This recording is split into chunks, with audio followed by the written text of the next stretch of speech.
Moi boa tarde a todas e todos. Damos comezo a esta sesión extraordinaria do Pleno da Corporación de data 20 de marzo de 2025. Señor secretario, ten a palabra. Boa noite a todos e a todas. O punto único é o debate sobre o Estado do municipio.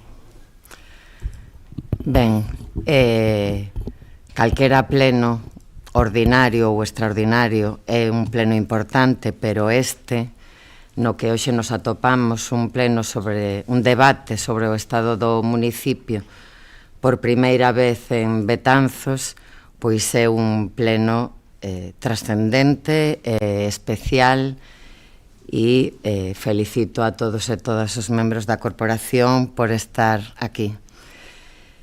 Como saben, o seu funcionamento recóllese no Regulamento Orgánico Municipal e consiste, resumindo brevemente, nunha intervención da alcaldía, despois haberá unha quenda de intervencións, unha segunda intervención da alcaldía con outra quenda de intervencións e un peche e remate por parte da alcaldía outra vez.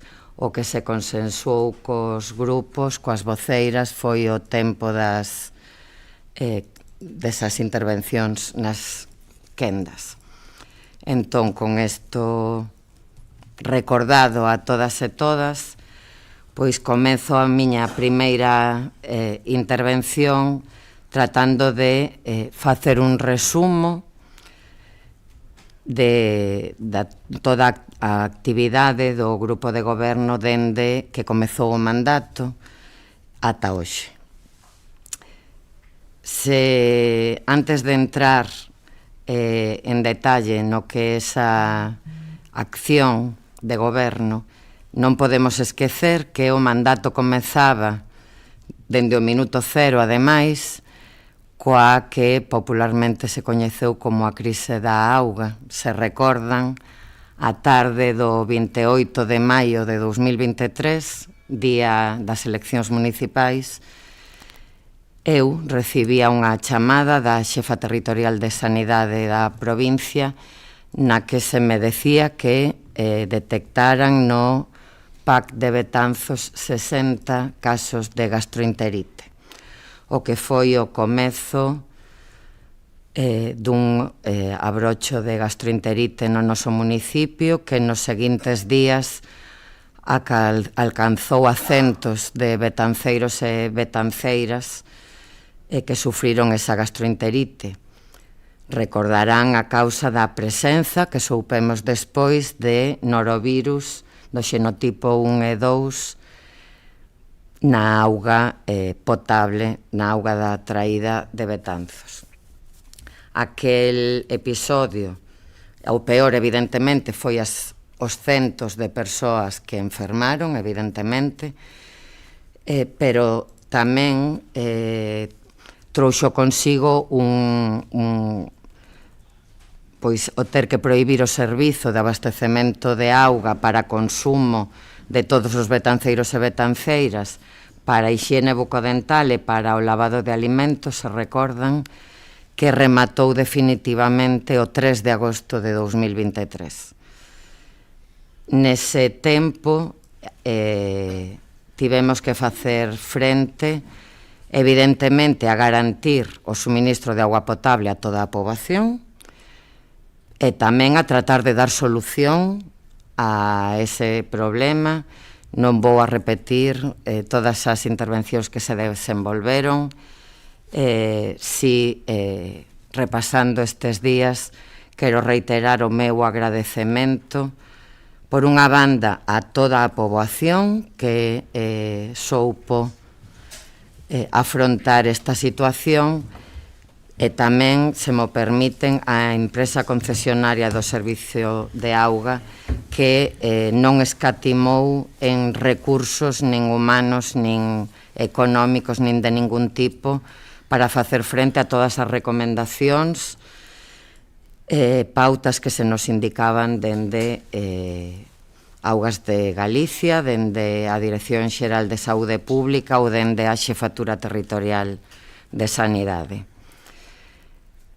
Verían en prensa que onte tiven unha declaración no xulgado por este tema. Como dixen na miña investidura, o Concello presentou unha denuncia no xulgado para que se investigase e, con eso, poder saber cal foi a orixe desa presenza de norovirus na auga potable do noso Concello, para, co único obxectivo de tratar de evitar, na medida do posible, que algo así poida volver a suceder, ou minimizar as consecuencias en caso de que, como digo, algo así poida volver a suceder, porque non estamos libres diso despois daquela experiencia. O mandato comezou así, non podía obvialo, e agora sí xa me centro máis nas accións propias de goberno que se desenvolveron dende aquel maio de 2023 ata a data de hoxe. Vou a repartir a miña intervención como en tres partes claramente diferenciadas e vou a comenzar por algo fundamental para nós e que se está desenvolvendo neste momento, que é a recuperación do patrimonio na nosa cidade. Betanzos ten unha potencialidade extraordinaria en torno ao seu patrimonio histórico, cultural, natural, gastronómico, comercial, de todo tipo. Pero, falando concretamente dese patrimonio histórico, estánse desenvolvendo neste mandato 4 actuacións moi importantes e que teño que mencionar, evidentemente. A primeira, que engloba moitas outras, xira en torno ao noso casco histórico, evidentemente. Eu, como saben, levo anos na corporación e creo que se en algo coincidimos todos e todas, todos os grupos aquí representados, pero tamén outros grupos que pasaron por esta sala e que xa non teñen representación na corporación, é o de considerar que o casco histórico debe ser o motor económico, social, cultural da nosa cidade. É o corazón de Betanzos e debemos desenvolver políticas que o convertan nese motor social, económico e comercial que todos e todas desexamos. Para acadalo, temos, eu creo, que ter en conta 3 axentes fundamentais, que son os propietarios e propietarias das edificacións do casco histórico, por outra banda a Xunta de Galicia, outro axente moi importante con competencias en materia de vivenda e evidentemente o Concello. En todos os debates que xiraron en torno ao casco histórico falouse da problemática da situación de moitas das edificacións do noso casco, innegable que está aí. Tamén se falou da carencia que había no casco de espazos para a veciñanza, de espazos de esparcemento para a cidadanía, da importancia de ter recursos públicos no entorno do casco, da carencia de zonas verdes, en fin, de dotalo de vida. Todos e todas quixéramos un casco cheo de vida con todo o que eso conleva.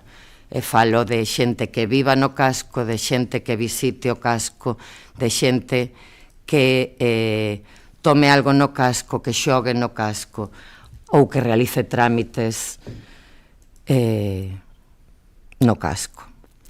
Pois ben, pensando en todo iso, o grupo de goberno ten evidentemente un proxecto para o casco global no seu conxunto que está a desenvolver, xa o dixen aquí noutras sesións plenarias, coa inestimable axuda de fondos europeos.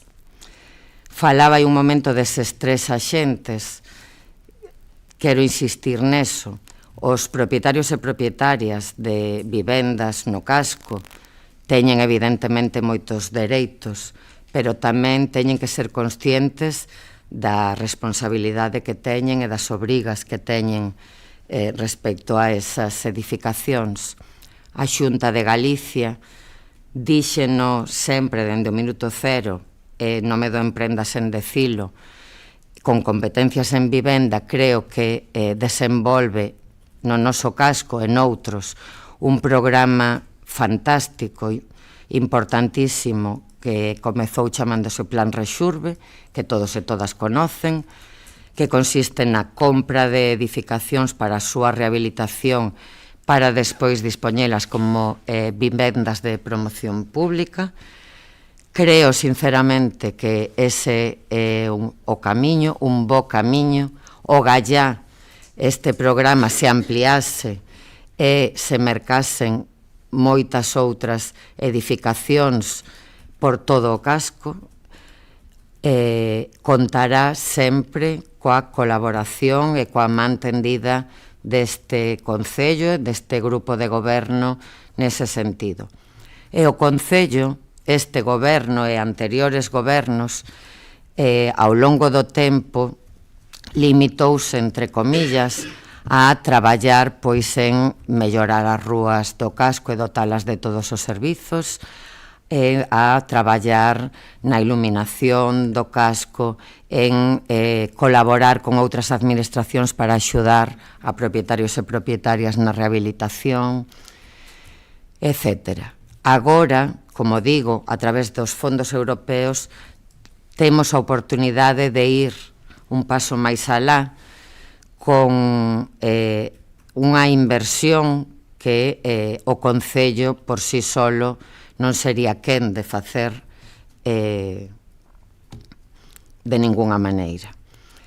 Nestes fondos europeos que conseguimos para o casco pertencen a tres subvencións distintas e a elas hai que sumar tamén, e non o podo obviar, a axuda que recibiu a Reserva da Biosfera e que tamén vai a desenvolver actuacións no noso casco, en todos os concellos que pertencemos á Reserva e algunhas as que corresponden a Betanzos tamén no noso casco.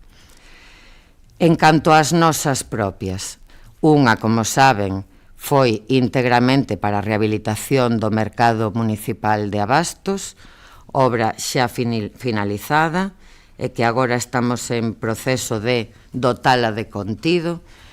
Entendemos esta rehabilitación como un primeiro paso importantísimo para facer dese edificio un lugar de encontro, un lugar comercial, evidentemente, no que teñan cabida locais para produtos de cercanía, para a praza de abastos, como tradicionalmente se coñece, pero tamén complementada con locais vinculados á gastronomía, á hostalaría, á artesanía ou ao turismo. Como non é nada que inventemos, como ocorre noutros mercados deste tipo ao longo de toda a xeografía española e máis alá do noso país. Creemos firmemente que será un espazo que funcionará como motor dinamizador do casco e que será un atractivo para veciños e veciñas de Betanzos, para visitantes e que servirá tamén como impulso para moitos emprendedores e emprendedoras que se animen a emprender no noso casco histórico, que debe ser un dos obxectivos de calquera corporación. O segundo destes proxectos, o coñecido como de mercados sostibles, pero que está moi ligado a este primeiro, recolle moitas actuacións, as principais encamiñadas a dotar ao casco desas carencias que decía ao comezo da miña intervención, tantas veces faladas neste salón plenario. Dúas actuacións importantes consisten na creación de 2 espazos públicos de ocio infantil, o coñecido ata o momento como Parque de Cabildos ou a Horta de Cabildos e o Parque da Rúa Travesa, pero que non están pensados só como parques infantís, senón tamén que están pensados para que poidan acoller actividades doutro tipo, actividades culturais, musicais, nos dous. Dotar de vida e de actividade eses espazos e que sirvan tamén, evidentemente, para xogo de nenos e nenas, pero tamén como lugar de encontro para toda a cidadanía. Outra actuación importante desta subvención xira en torno a tan controvertida unificación de todo o mobiliario público urbano nesta zona. Aquí quero recordar, entendo que non fai falla, pero é preciso que o casco non comeza na Porta da Vila, senón que comeza na Praza de Galicia, e que o obxectivo, como digo, é o de unificar todo ese mobiliario urbano, papeleiras, bancos, macetas, e ademais con eso dotar de verde e de vexetación tamén a toda esta zona, tendo en conta que é algo que non debemos esquecer, pois toda a actividade que ao longo do ano se desenvolve nesta zona, no casco, e que sería un impedimento o seu desenvolvemento noutros casos, porque falo de feiras quincenais, de mercados semanais, da Feira Franca Medieval, das festas patronais, do Betanllás, do Vai de Rúa, de mercados de Nadal, de mercados de primavera, etc. Tendo en conta toda esa actividade, hai que pensar en todo no seu conxunto, en poder dotar de toda ese mobiliario, esas plantacións arbóreas e florais, sen esquecer que queremos continuar con toda esa actividade comercial e dinámica e cultural no noso casco.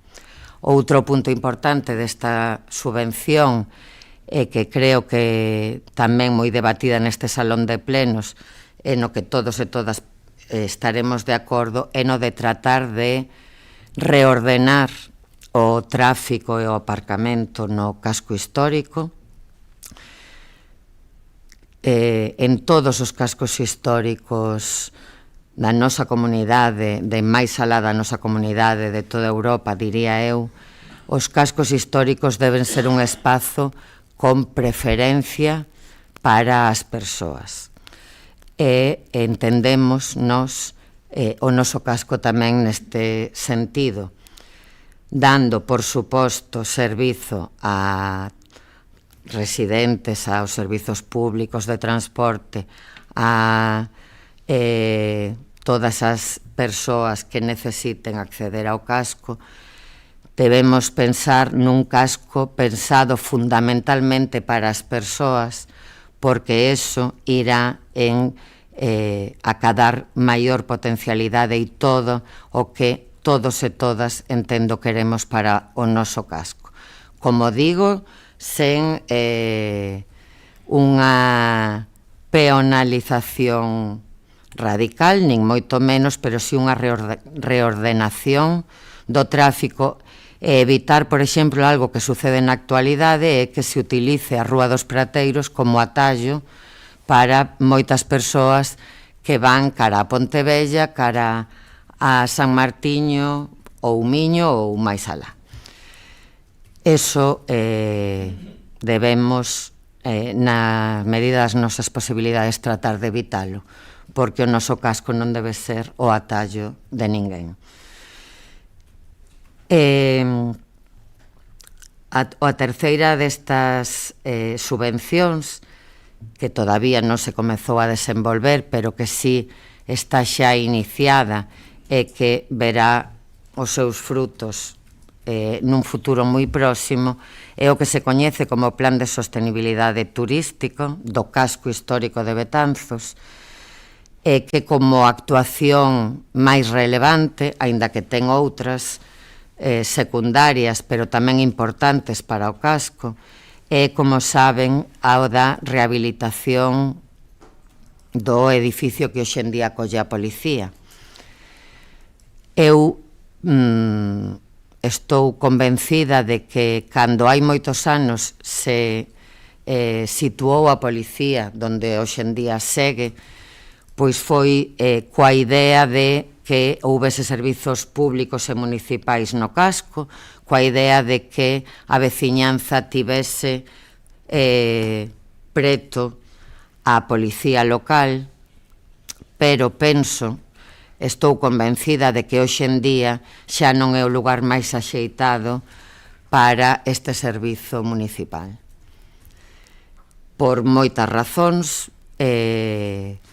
entre outras porque non é o lugar máis cómodo para sair a ningunha emerxencia, porque tampouco é de recibo que estean os vehículos da policía local na rúa do Castro, unha das rúas das arterias vertebrais do noso casco histórico.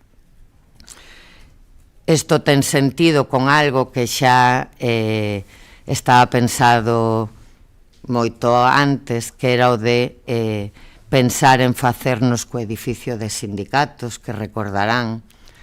Por eso que insisto en que todo está pensado como un conxunto, como unha idea de cidade no seu conxunto.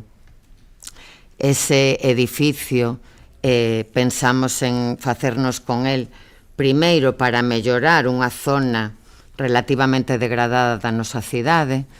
Xa se actuou no mandato pasado no Parque Pablo Iglesias, tamén se creou a área de autocaravanas no mandato pasado, acábase de rematar a instalación dunha zona de calistenias nese parque, e o edificio creemos que ten moitas posibilidades, que no seu día, cando sexa noso, que non o é todavía,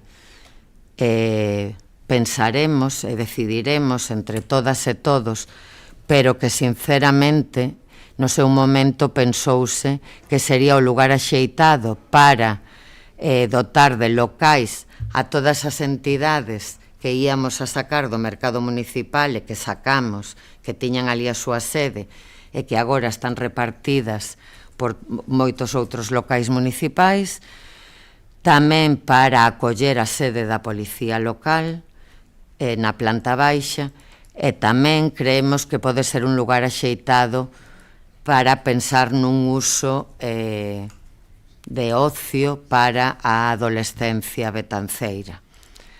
É un edificio grande, estructuralmente está ben, pero saben que non foi posible a súa cesión por unha normativa estatal, temos que mercalo, e demorouse moito no tempo por distintas cuestións alleas ao Concello, e neste momento está retomado o tema. Saben que unha parte da Xunta de Galicia, unha pequena parte, a maior parte do Ministerio de Traballo, as tres administracións estamos en contacto, as tres de acordo no obxectivo final, e penso que antes de que remate o mandato pois poderemos xa finalizar este trámite tan longo administrativo para que ese edificio pase a ser do Concello de Betanzos. Todo isto ten que ver coa idea do casco. Outro pilar fundamental na recuperación patrimonial que xa comezou o mandato pasado e que continuou no que levamos de mandato e que continuará seguro todo o mandato que queda, e, por suposto, o que tamén creo que todos e todas coincidimos, debe ser outro dos motores culturais, sociais, turísticos e tamén económicos do noso municipio a medio prazo, que é o Parque do Pasatempo, evidentemente. Saben que no mandato pasado se desenvolveu a primeira fase. Neste momento estánse executando obras da segunda fase e estáse cos proxectos da terceira e cuarta fase. Estas segunda, terceira e cuarta fase tamén se encadran dentro do outro proxecto de fondos europeos que acadou o Concello por un importe de 1,5 millóns aproximadamente, e que se referiu a bens de interese cultural que estivesen a carón do Camiño de Santiago e que licita a Xunta de Galicia.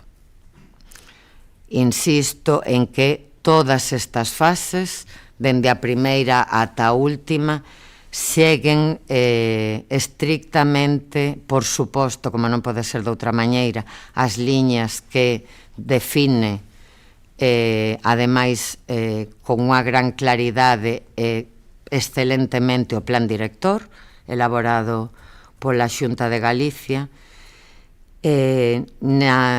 Debemos ser conscientes do que supón a rehabilitación do Parque do Pasatempo, do esforzo orzamentario, evidentemente, porque é millonario, todos e todas somos conscientes, pero a complexidade non queda aí, como pode ser noutros casos, noutras obras de outro tipo.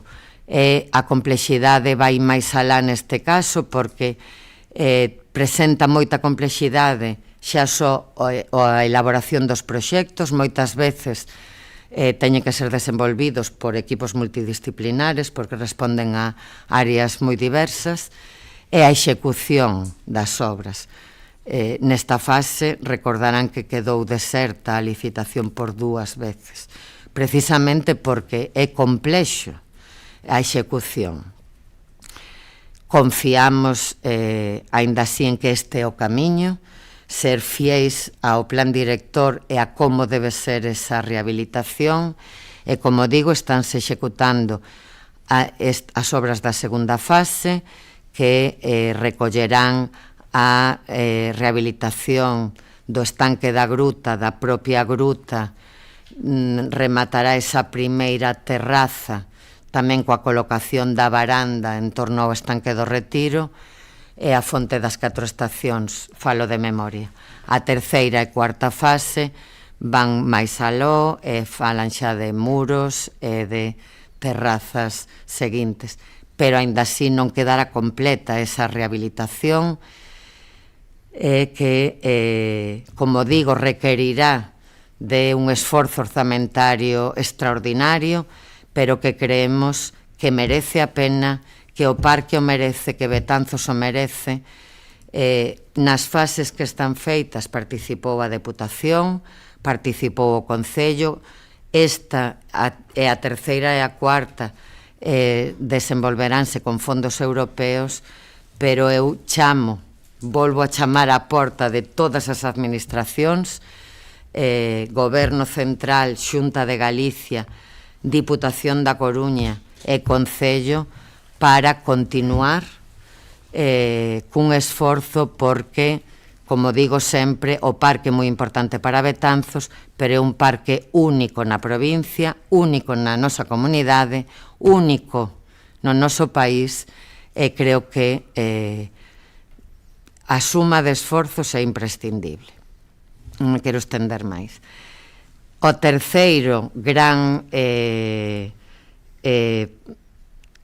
acción de rehabilitación comezou tamén o mandato pasado, espero que remate este mandato, é a rehabilitación integral do convento de Donas e do seu entorno. Non hai tanto, todos e todas recordamos que aquelo eran pouco máis que unha ruína cuberta por silvas. Hoxe en día o edificio está levantado, pero saben, toda a corporación e os veciños e veciñas deben sabelo, que durante a execución das obras da rehabilitación do que entendíamos como rehabilitación do convento de Donas apareceron restos cos que non se contaba, aínda que nunha obra destas características sempre é posible, que ocasionaron ter que levar a cabo unha modificación e que tamén ocasionaron que o orzamento destinado a esa rehabilitación pois fose insuficiente. Durante este mandato conseguimos unha subvención da Xunta de Galicia para completar esa rehabilitación integral non só do que entendemos como convento de Donas, senón tamén do entorno, da humanización do seu entorno, que ven a ser un préstamo que o Concello terá que devolver en 3 anualidades, me parece, e que se licitará, espero, en próximas datas. E o cuarto, pero tamén importante,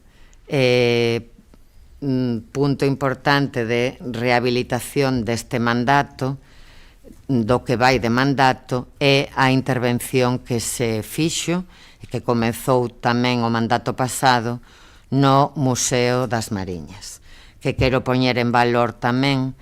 O Museo das Mariñas é outro das riquezas patrimoniais que ten o noso concello, o noso municipio.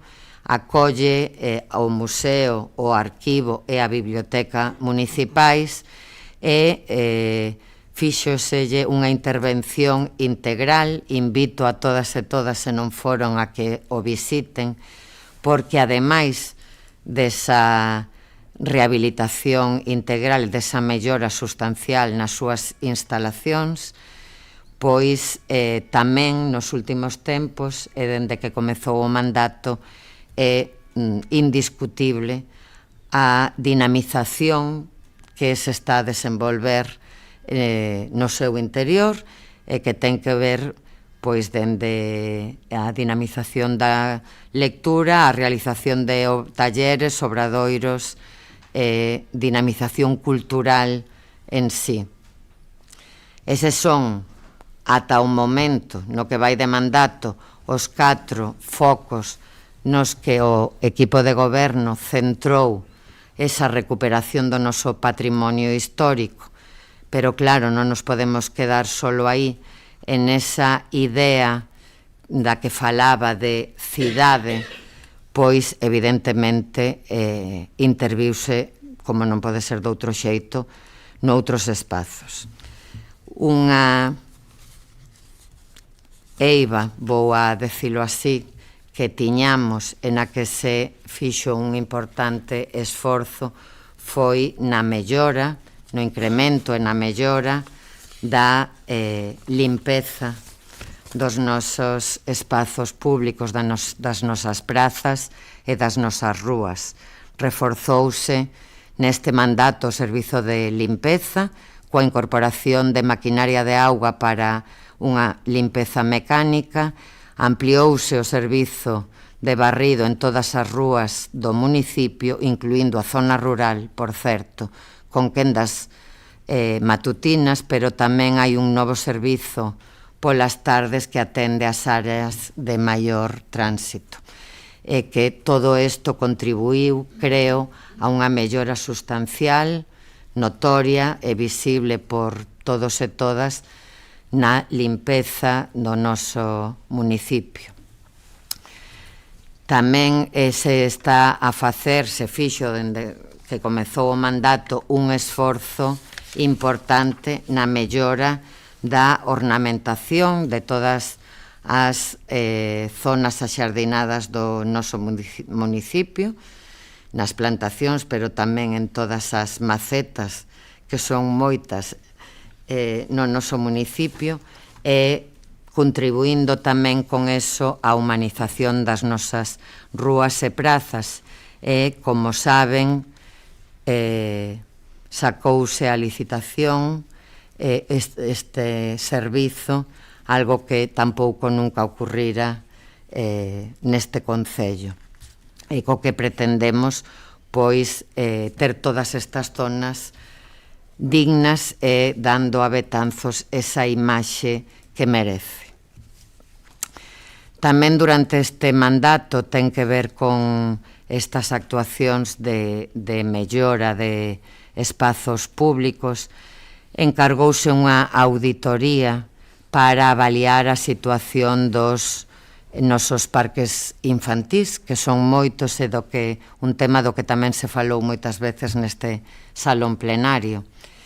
Isto levou a facer amaños en varios deles, na zona urbana e na zona rural, tamén a cambiar no seu conxunto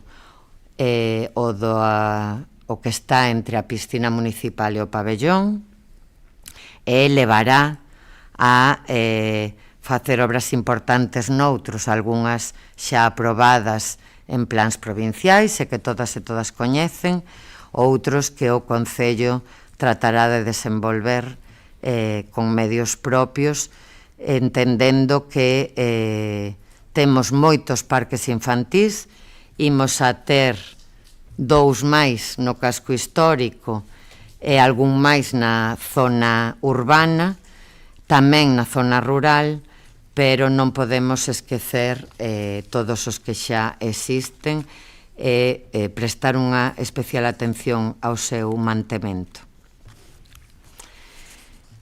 Tamén quero facer fincapé nas obras na zona urbana que se desenvolveron no que vai de mandato.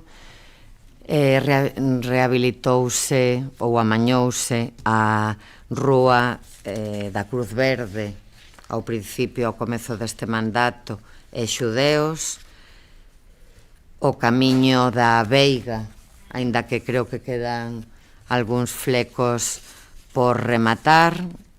Estamos rematando a Praza do Emigrante. Aí saben todos e todas que había un problema de filtracións que padecían os veciños debaixo da praza, no parking que hai debaixo desa praza. Evidentemente había que facer fronte a ese problema, pero tamén aproveitouse para unha mellora superficial da praza, que estará dotada dun novo parque tamén infantil para dotar esa zona deste servizo que non tiña, e tamén se dotará de mobiliario urbano que humanice esa plaza. Estamos tamén rematando a humanización e mellora da Praza Uxío Novoneira, que tamén tiña problemas e que tamén era unha demanda da veciñanza importante. Como saben, levamos a cabo unha obra importante no camiño de Sanxiao, que tamén está sin rematar, quedan todavía flecos, e que se complementou con outras actuacións necesarias nesa vía, e que espero que todas xuntas complementen pois unha mellora sustancial en todo o que ten que ver con esa parte do noso municipio. Tamén se fixo neste mandato un esforzo importante en canto a os desbroces e a limpeza de beiras rúas e de malezas, vou a decir, tanto na zona urbana como na zona rural. Aquí entran varios elementos en xogo. Por unha parte, os requerimentos que se fan a propietarios e propietarias de parcelas privadas, aí onde hai perigo para o resto dos veciños e veciñas, pero tamén nos que ten que facer o propio Concello. Estánse a desenvolver un mínimo de 3 veces ao ano en todo o municipio, pero tamén é verdade que hai zonas nas que débese incrementar para ter toda a zona rural especialmente pois en condicións óptimas para os nosos veciños e veciñas. Tamén se fixo un esforzo en beiras rúas da zona rural, moitas delas que non son de competencia municipal, tanto de competencia estatal, penso, por exemplo, na subida hacia San Martiño, na Volta do Codo, que tantas veces pois non reúne as condicións para pasar por ela, como penso recentemente a que se fixo nas beiras rúas da zona de Infesta, e que son dunha estrada autonómica, de competencia autonómica, pero nas que actuou o Concello, porque tamén o tránsito por elas pois non era de recibo. Se facemos un repaso tamén a outros servizos públicos municipais, quero tamén incidir na participación, na colaboración incansable dentro das nosas posibilidades do Concello con todas absolutamente as entidades do noso municipio, que son moitas e que son outra das riquezas coas que contamos en Betanzos. E aí falo de entidades deportivas, culturais, sociais, comisións de festas, etc. Non vou a citar unha por unha, nin moito menos, pero creo que é de recibo decilo, e o gallá puidésemos incrementar esta colaboración, pero tamén é de xusticia recoñecer pois a labor que desenvolve o Concello, e creo que é a miña obriga poñelo en coñecemento de toda a corporación e de todos os veciños e veciñas de Betanzos. Se vou área por área, vou a tratar de ser breve. Por exemplo, no eido deportivo, bueno, en todos os eidos, como saben, algo que tamén se fixo neste mandato foi mudar o sistema que tiñamos de convenios nominativos por un sistema de subvencións por concorrencia competitiva en todas as áreas, excepto 3 que se mantiveron, que son o convenio coa Fundación CIEC, o convenio coa ACEBE e o convenio coa entidade Concilia, que é a que desenvolve as actividades extraescolares no Vales Villamarín.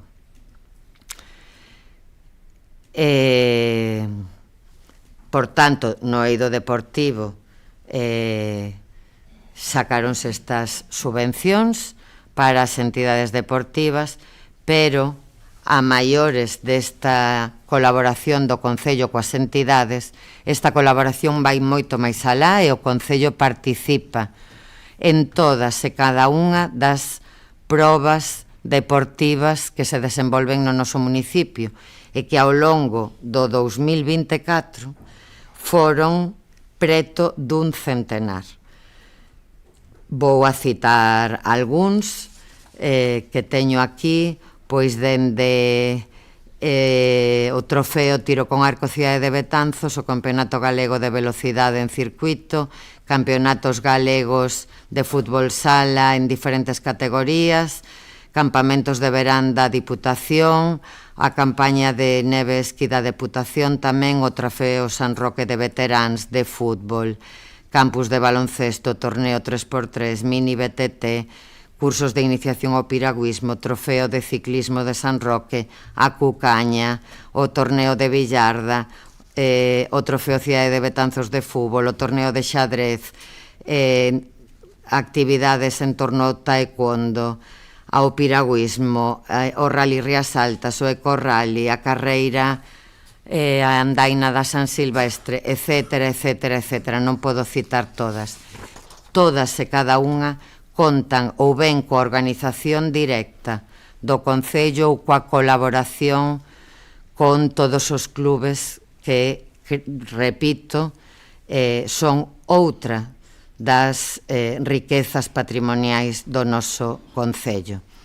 Neste, no que vai do mandato, e porque tamén creemos na realización en Betanzos de grandes eventos deportivos, desenvolvéronse 3 que vou a citar. O verán pasado, o Campeonato de España infantil masculino de baloncesto, que recordarán, no pabellón de deportes municipal. A principios deste mes partiu de Betanzos unha etapa, a última etapa dunha proba ciclista importante, cada vez máis importante, que se retransmite prácticamente para todos os países do mundo, que foi o Gran Camiño. E este mes rematará, aínda non se fixo, é verdade, pero é o 29 deste mes de marzo, a Copa de España de ciclismo feminino, que acollerá centenares de rapazas, cadetes, júnior e sub-23 na nosa cidade. Creemos sinceramente na realización deste tipo de eventos que fomentan o deporte e todo o que xira en torno ao deporte cando falamos de valores de todo tipo, pero tamén como unha forma de promocionar a nosa cidade.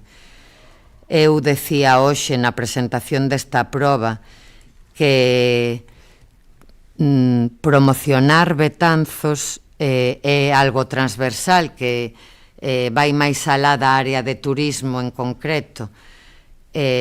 Para nós, para o equipo de goberno, para min como alcaldesa, calquera motivo para vir a Betanzos é bo.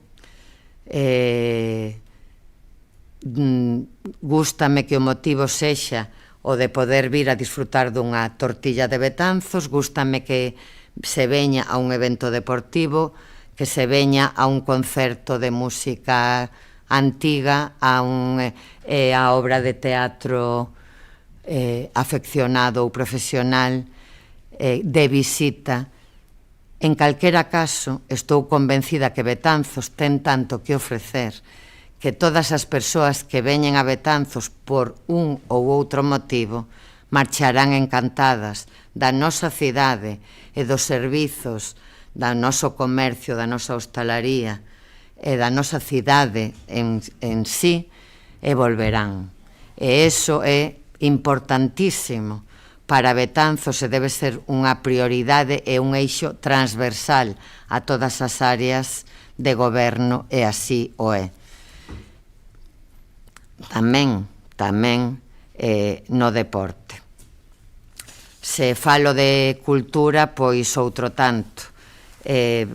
Tamén defendín moitas veces neste salón de plenos que Betanzos segue a ser e seguirá a ser un referente cultural en toda a nosa comunidade. Falo de cultura no sentido máis amplo da palabra, que vai moito máis alá da celebración de eventos puntuais, que os hai e moitos. Teño aquí un resumo do ano 2024 que vou a citar, pero que tamén é algo moito máis transversal. Podo decir que no ano 2024 en Betanzos se desenvolveron 20 exposicións de temáticas moi variadas, 17 actos relacionados coa presentación de libros, conferencias, etc. 21 actuacións musicais que engloban todo tipo de música, 19 representacións teatrais tanto de carácter afeccionado como profesional, 26 proxeccións de cine nun cine público, gústame recalcalo, municipal, tanto para público familiar como adulto, 6 actuacións de artes e circo na rúa, 11 representacións de Mónic Creque, e algo que quero poñer en valor, leváronse aos 4 centros educativos do noso municipio 39 actuacións vinculadas coa cultura e coa lingua galega. Isto, que moitas veces pasa desapercibido para a cidadanía e seguramente tamén para a corporación, para nós é algo fundamental. Pero tamén podo falar de grandes eventos culturais que se desenvolven ao longo do ano, algúns todos os anos, outros de forma bianual. No 2024, que é o que nos referimos hoxe neste debate, pois podo falar do Encontro de Teatro Afeccionado, da Bienal de Pintura Balconadas, da quinta edición do programa de música antiga que celebramos en colaboración co Centro Nacional de Difusión Musical. Celebrouse a cuarta edición do Palco Resoa, dando tamén vida ao noso palco, a programación en torno ás letras galegas, o Festival Betanllás, o Festival de Folclore Día de Galicia, un encontro titiriteiro Unima Galiza, o Festival Internacional de Galicreques, desenvolveuse un ciclo de cine en torno aos Mestre Mateo, o Memorial Carlos López García Picos, o programa completo en torno ao Nadal e ao Aninovo, un ciclo de teatro en familia, a programación de teatro da que xa falei, da Rede Galega de Teatros Auditorios. En fin, Betanzos continúa a ser, e non me canso de decilo, un referente cultural, non só polo que organiza directamente, senón tamén polo que organizan entidades culturais do noso municipio e coas que colaboramos, evidentemente, na programación, ben sexa orzamentariamente, como tamén con espazos, con persoal, loxística, etc. Dentro da cultura tamén é para nós moi importante todo o que acolle o complexo de San Francisco, porque non podemos esquecer que esa é a sede do Grupo Azougue, da Escola Municipal de Folclore, do Conservatorio de Música Elemental de Betanzos e da nosa banda municipal. Todos eles destacados vertebradores da cultura no noso municipio.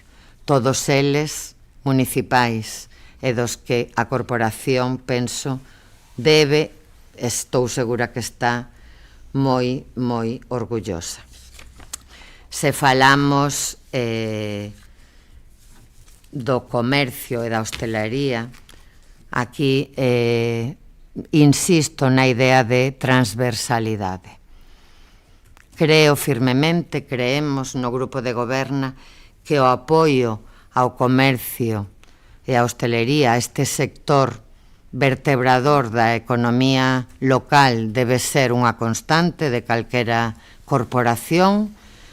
Así é e así debe ser, pero vai moito máis alá desa subvención nominativa ou incluso das colaboracións que coas asociacións comerciais, coas dúas que existen no noso municipio, se leva a cabo en todo aquilo que emprenden elas como entidades ao longo do ano. A colaboración é constante, pero repito e insisto na idea de que a promoción de Betanzos no sentido máis amplo da palabra é tamén unha posta en valor e unha promoción constante do noso comercio e hostelería.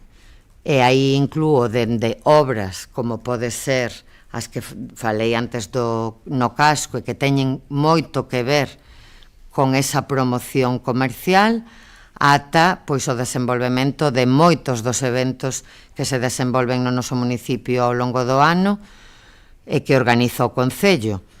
E aí podemos incluir dende as festas patronais, evidentemente, que sempre entendimos e entendemos como un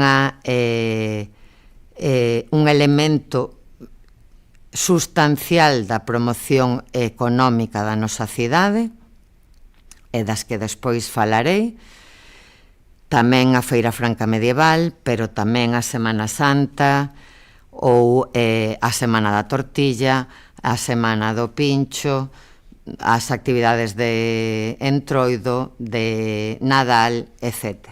Tamén entendemos a mellora, por exemplo, acordeime agora ao falar do Nadal, na iluminación do Nadal, como un apoio ao comercio, á hostalaría e a todo ese sector, repito, tan importante para o noso municipio, sen esquecer nunca as feiras quincenais, o mercado semanal, que se verán reestructuradas e melloradas ao longo deste mandato. Si quero centrarme nas festas patronais, porque si é verdade que neste mandato sufriron varios cambios e estamos a falar do que aconteceu este mandato. Cambios, dende o noso punto de vista, positivos, e que van en beneficio das festas, da cidade e, como digo, desa promoción integral que vai moito máis alá dun evento festivo e de ocio. Ou así o entendemos. Xa no ano 23, as festas de San Roque sufriron un cambio importante na sustitución da figura da Raíña das Festas pola de representante maior e infantil das festas. Isto dá a opción a que calquera mozo ou moza, neno ou nena, se poida presentar.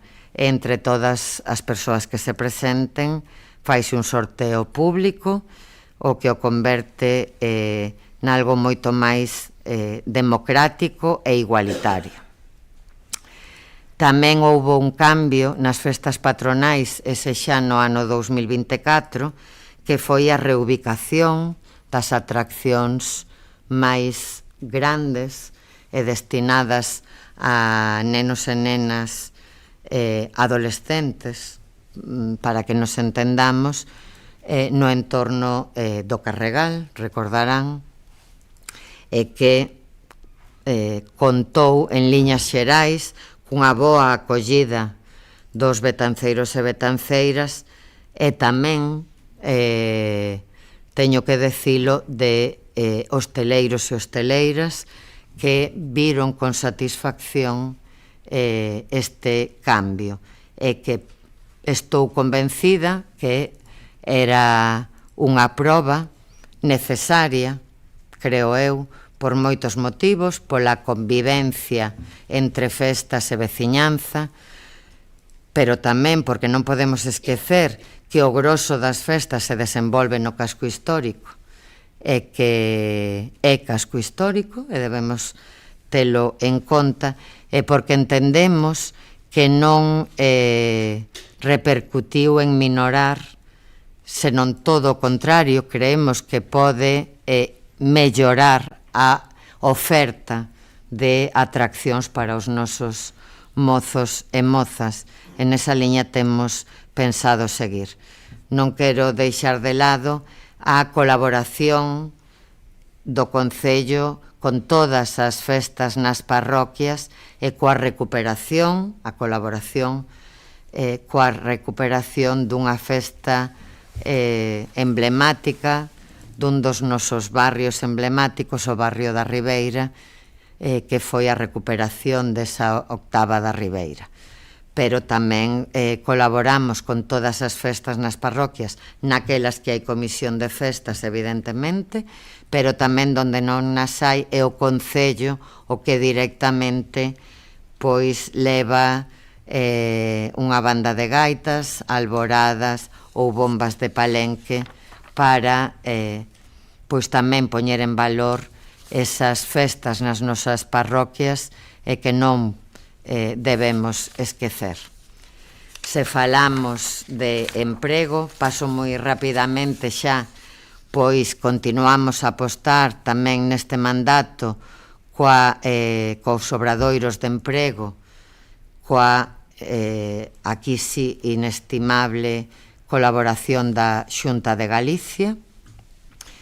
Temos todos os anos un obradoiro de emprego de garantía xuvenil e outro obradoiro dual enfocado aos coidados na dependencia en domicilios e institucións sociais. Para que se fagan unha idea, na pasada edición 18 das 20 persoas asistentes saíron do obradoiro con ofertas de traballo. Tamén creemos firmemente nesta liña de traballo, nesta colaboración institucional, na que tamén participan outros concellos, por certo. Creemos que acertada, como todo, evidentemente mellorable, como todo tamén o que se fai directamente dentro do Concello. Aínda hoxe pola mañá, nun acto que nada ten que ver con isto, falando cun responsable da Xunta de Galicia sobre estes obradoiros, pois pensan como o Concello en que cando menos os obradoiros de garantía xuvenil merecen repensalos e ao millor enfocalos doutro xeito. Creemos no Concello e na Xunta de Galicia que sería positivo un novo enfoque, creo que será axeitado e beneficioso para os xóvenes que poidan participar neles no futuro. Se falamos de servizos sociais,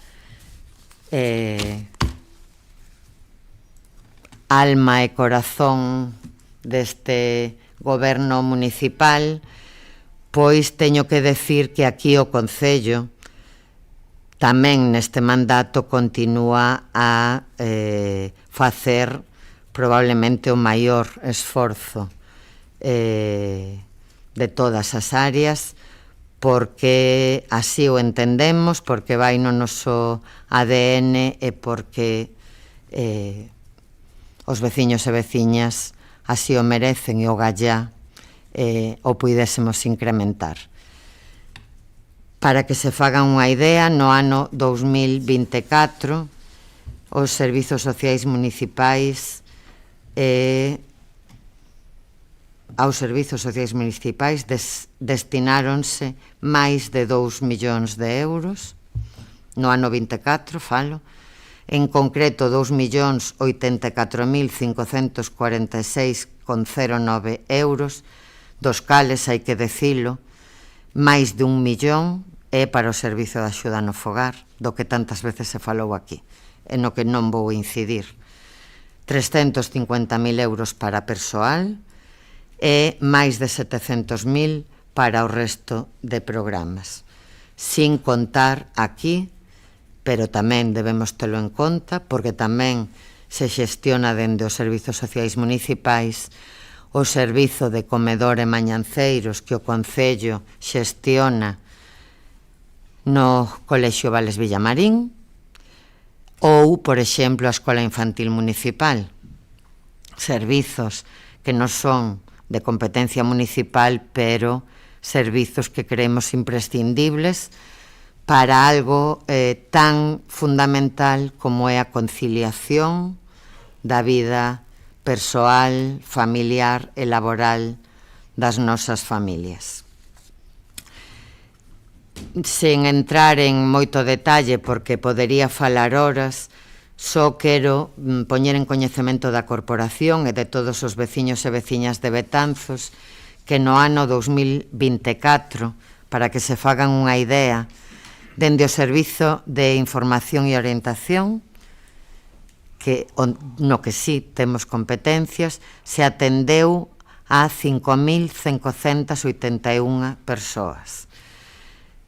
Noutros servizos denominados de apoio á unidade de convivencia, e no que se encadra o servizo de axuda no fogar, o de xantar na casa, o programa de educación familiar ou a teleasistencia, por poñer 4 exemplos, en torno a 300 persoas.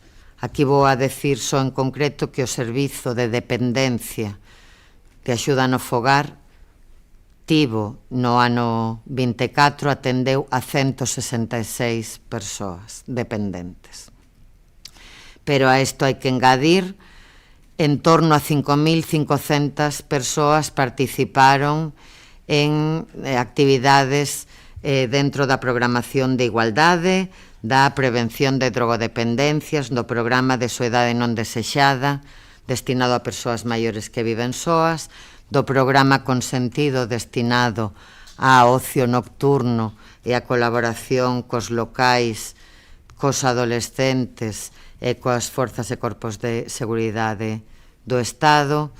Tamén inclúe o transporte adaptado, un servizo que tamén lles adianto no que dende os servizos sociais lle estamos dando unha volta para facelo máis eficaz e máis eficiente, sen renunciar a él, nin moito menos, todo o contrario, ou persoas que participaron tamén en programas de envellecemento activo, como a Escola de Costas, os talleres de memoria municipais que se desenvolven nos locais sociais municipais, bailes para persoas maiores ou usuarios e usuarias dos centros sociais municipais.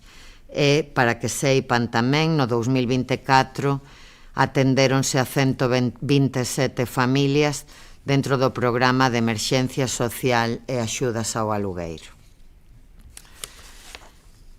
Se vou a temas máis vinculados ao urbanismo, direi que dende que comezou o mandato díronse 66 licencias de nova actividade, que en canto a licencias de obras, desde que comezou o mandato, díronse un total de 164, e aquí quero facer fincapé nas que se diron no casco histórico, 99 licencias de obras no casco histórico, e tendo os datos diante, gustaríame compartir co resto da corporación e coa cidadanía que, por exemplo, no ano 24 díronse 44 licencias de obras no casco histórico fronte ás 9 que se diron no ano 2018, por exemplo.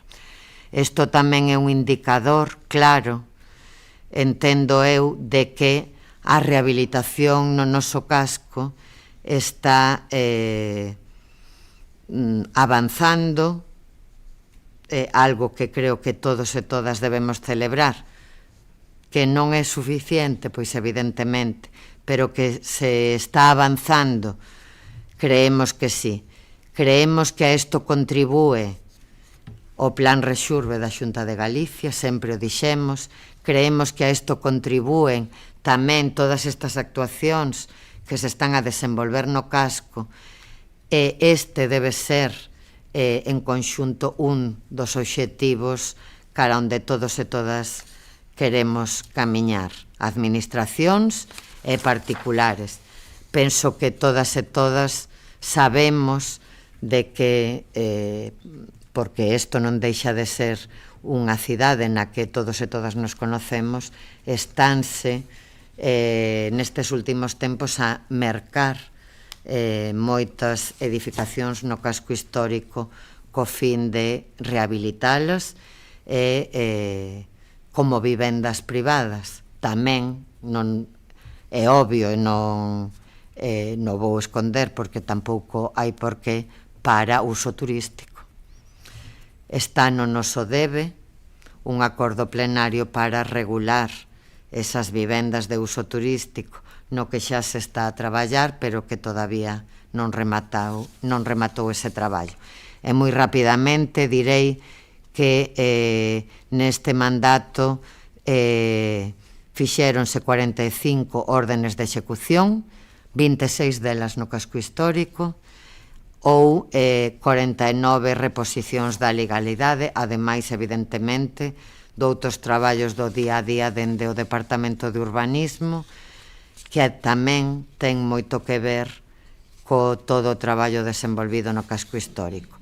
Se falo dun servizo como da Policía Local, teño tamén aquí un resumen de todas as actuacións que non vou a pormenorizar, pero que a grosso modo me fala de 2.371 identificacións de persoas, 1.875 de vehículos, 42 accidentes graves, 124 menos graves, inmovilizacións de vehículos por diferentes motivos,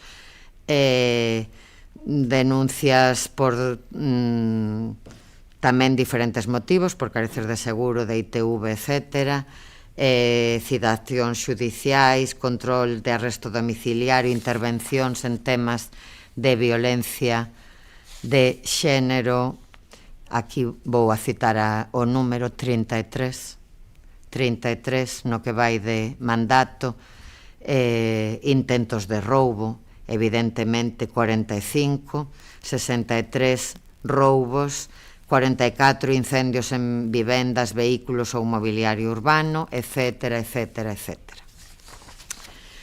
Falando da Policía Local, en xeral dos forzos e corpos de seguridade do Estado, non vou a obviar algo que tamén se falou moitas veces neste salón de plenos, e que do que se fala na rúa de forma cotiá, que é a situación que estamos a vivir en Betanzos, pero Betanzos non é unha illa no mundo, senón que é algo, por desgracia, pois común a todos os municipios, e o incremento, por unha parte, da, vou a decir, faltas de respeto cara ao público, e aí falo de mobiliario, de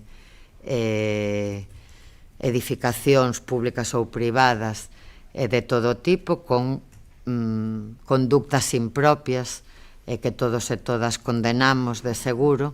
E falo tamén pois de algo que tamén se falou neste salón de plenos moitas veces, de esas persoas, algúnas vellos coñecidos do noso municipio, outros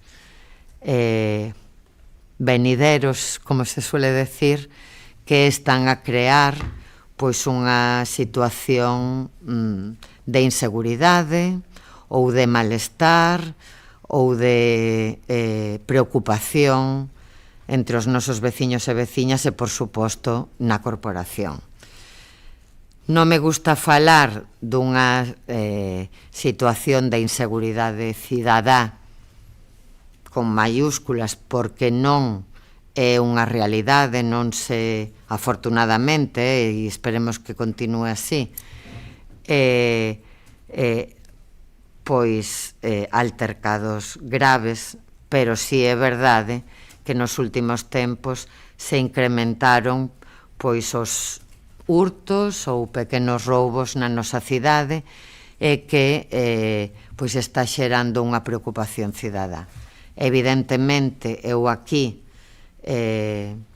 quero poñer en valor todo é millorable, evidentemente, isto tamén, pero poñer en valor a labor desenvolvida, moitas veces non entendida pola cidadanía, pola nosa Policía Municipal, pero tamén pola Garda Civil, que colabora activamente. Sempre pedimos, e pido en primeira persoa, en cada xunta local de seguridade, pero habitualmente levantando o teléfono, o incremento desta colaboración. Necesitamos esa colaboración neste tema e noutros, contamos con ela, pero si é verdade que estamos a vivir esa realidade que, como digo, non é, afortunadamente, unha situación dunha gravedade alarmante, pero sí que nos debe ocupar e preocupar a todos os que temos responsabilidades.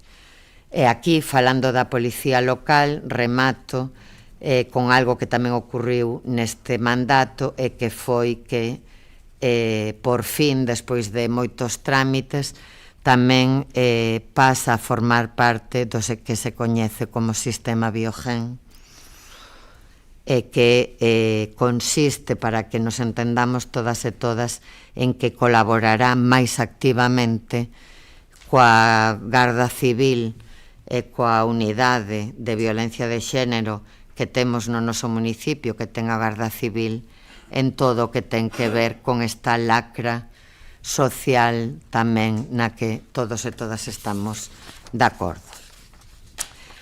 E remato neste repaso ao mandato, no que me prolonguei moito seguramente.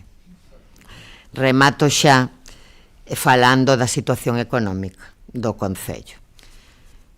Ben, todos e todas son coñecedores da realidade económica do noso municipio.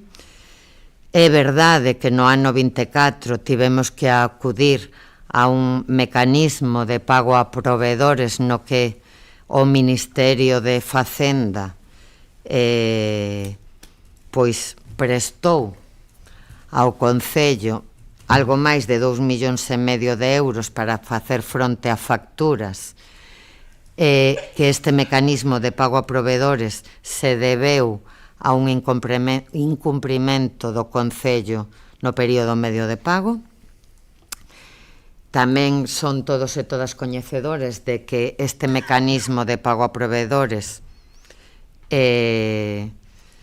levaba consigo un plan de axuste que este pleno rechazou. Eso ten como consecuencia que estes algo máis de 2,5 millóns de euros temos que devolvelos en menos tempo.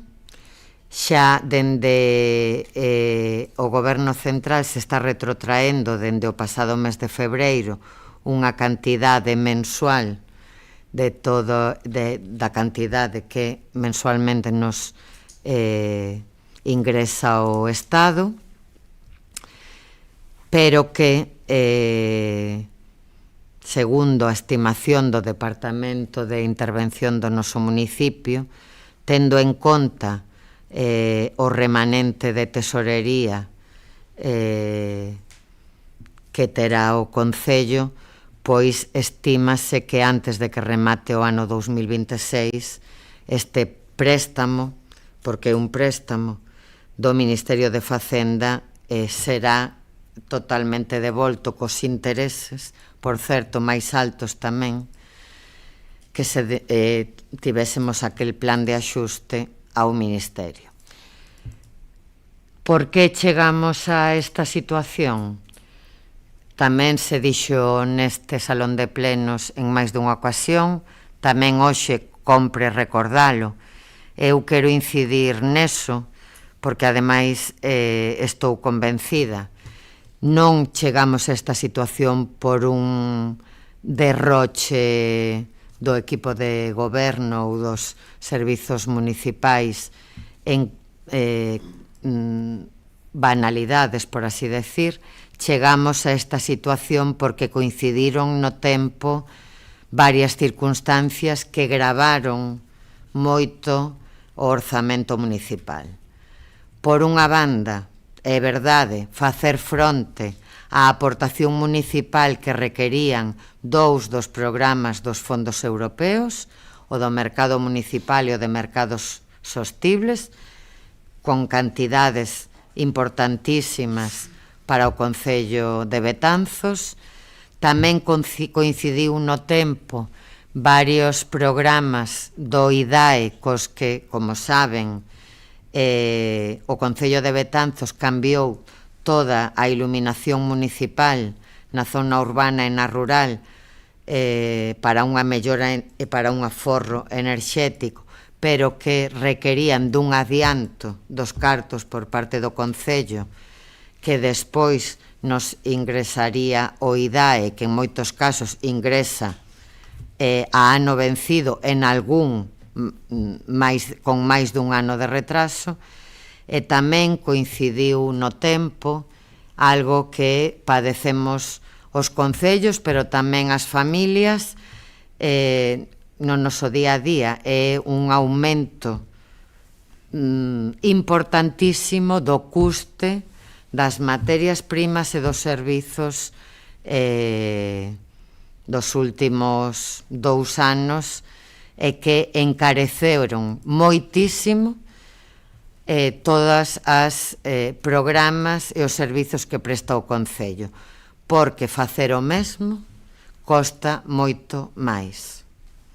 E falo de servizos, e falo de materias primas, e de todo no seu conxunto se encareceu moitísimo.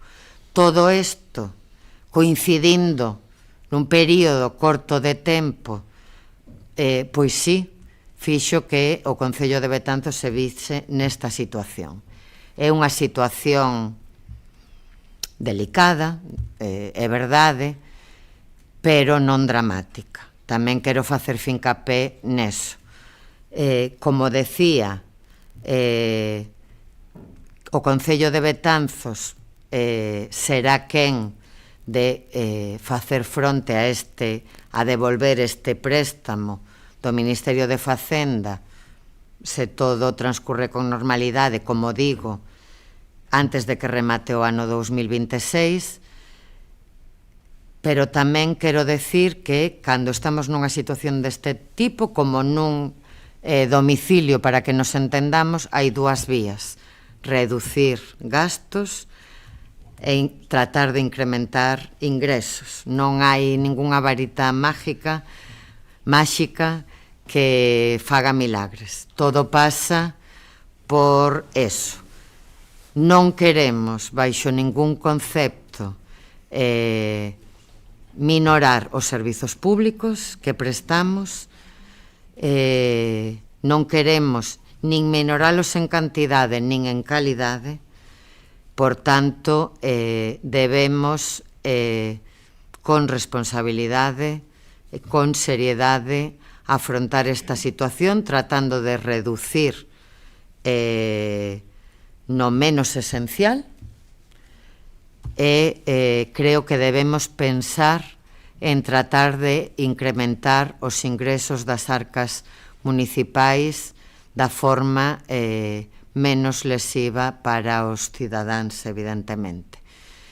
E aquí creo que algo que contribuirá enormemente a isto, e que todavía non se acadou neste mandato, pero no que sí se continuou a traballar, e que espero que antes de que remate o ano 2025 sexa unha realidade, pero creo que contribuirá a economía municipal, é a aprobación definitiva do Plan Xeral de Ordenación Municipal.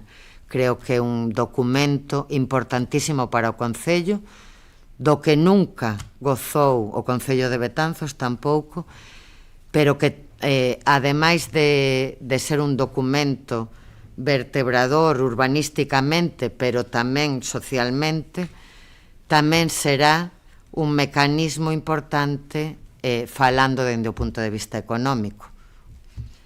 Creo que é facilmente entendible por todos e todas. Non me estendo máis, seguro que esquecín cousas importantes, pero creo que fixen un resumo extenso do que vai de mandato, que non repetirei nas seguintes intervencións, do que xa pido disculpas relativamente, porque creo que é importante este primeiro debate sobre o estado do noso municipio, está sendo un momento importante para Betanzos e creo que cumpría unha explicación exhaustiva. Esquecín falar do tema do Consorcio das Mariñas, do que xa expliquei a semana pasada, moitos outros, seguro, pero penso que falei das liñas fundamentais do que vai de mandato, pero bueno, que en calquera caso estou aberta a calquera pregunta, suxerencia, queixa, por suposto, dos grupos e da cidadanía. Ben, rematado este resumo, agora, como decía ao comezo, comeza as intervencións por representatividade. Comezamos polo concelleiro non adscrito, que ten a palabra. Ben, gracias, señora alcaldesa, señores e señoras concelleiros, betanceiros e betanceiras que hoxe nos escoitan. A miña intervención, por cuestións regulamentais deste debate, vai a ser moito máis breve que a da señora alcaldesa, pero sí que vou a tratar que se axuste un pouco máis á realidade da nosa cidade. Si é verdade que vostede tuvo que resumir 2 anos de mandato nesta primeira intervención, pero recórdolle que é porque no ano pasado non convocou o debate do estado da cidade, senón tamén poderíamos alixeirar un pouquiño de tempo. Pero bueno, imos alá. Atopámonos aquí neste pleno extraordinario para reflexionar sobre o estado do noso municipio, de Betanzos, unha cidade cunha rica historia e cun gran potencial, pero que lamentablemente está a ver como os seus problemas se acumulan sen que o actual goberno municipal dé as respostas adecuadas. Durante os últimos anos fomos testemunhas dunha xestión que, lonxe de centrarse nos intereses dos betanceiros e betanceiras, mostrou unha falta de visión e unha falta de compromiso. As promesas de modernización, de revitalización das nosas rúas e de impulso dos nosos recursos que o mesmo goberno levaba no seu programa electoral quedáronse en meras palabras baleiras. As rúas do noso casco histórico urxen reformas que melloren o seu deterioro. As infraestructuras públicas seguen sendo insuficientes e o acceso a servicios básicos continúa a ser unha preocupación constante, sobre todo nas parroquias.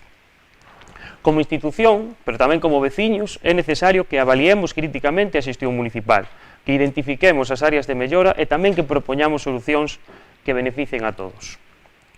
É evidente, falaba vostede agora no final da súa intervención, que a recente xestión económica do goberno municipal de Betanzos estivo marcada por unha acumulación preocupante de débeda, que está a xerar e xerou un lastre para as arcas públicas, e o que aínda é máis grave, que repercutiu directamente sobre todo nos nosos pequenos empresarios, que en algún caso tiveron que agardar máis dun ano para que o Concello abonase as facturas pendentes.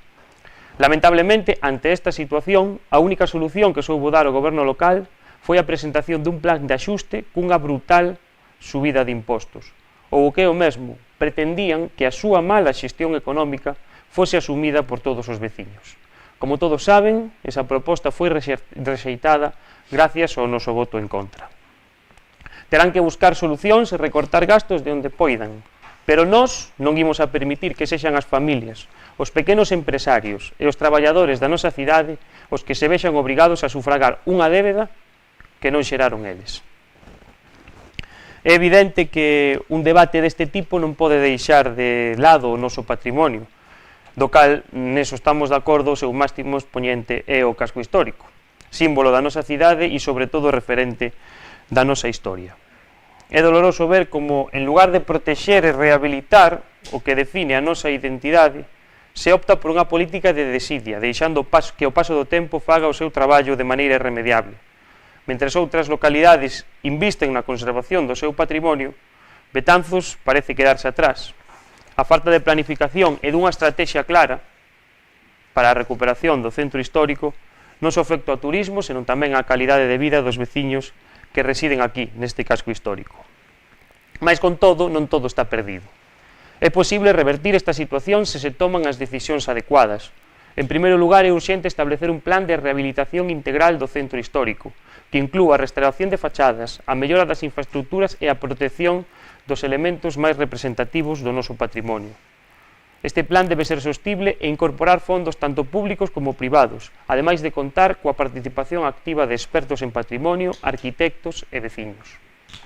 Ademais, débese fomentar a colaboración con asociacións culturais e turísticas para poñer en marcha iniciativas que atraien tanto a visitantes como a investimentos. Un programa de incentivos fiscais para a rehabilitación de edificios e un maior apoio aos comerciantes e empresarios locais, para contribuir a revitalizar esta zona tan emblemática da nosa cidade. Non podemos permitir que o centro histórico de Betanzos siga deteriorándose pola falta de acción. Necesitamos un goberno comprometido coa conservación do noso patrimonio e, sobre todo, comprometido co futuro da nosa cidade.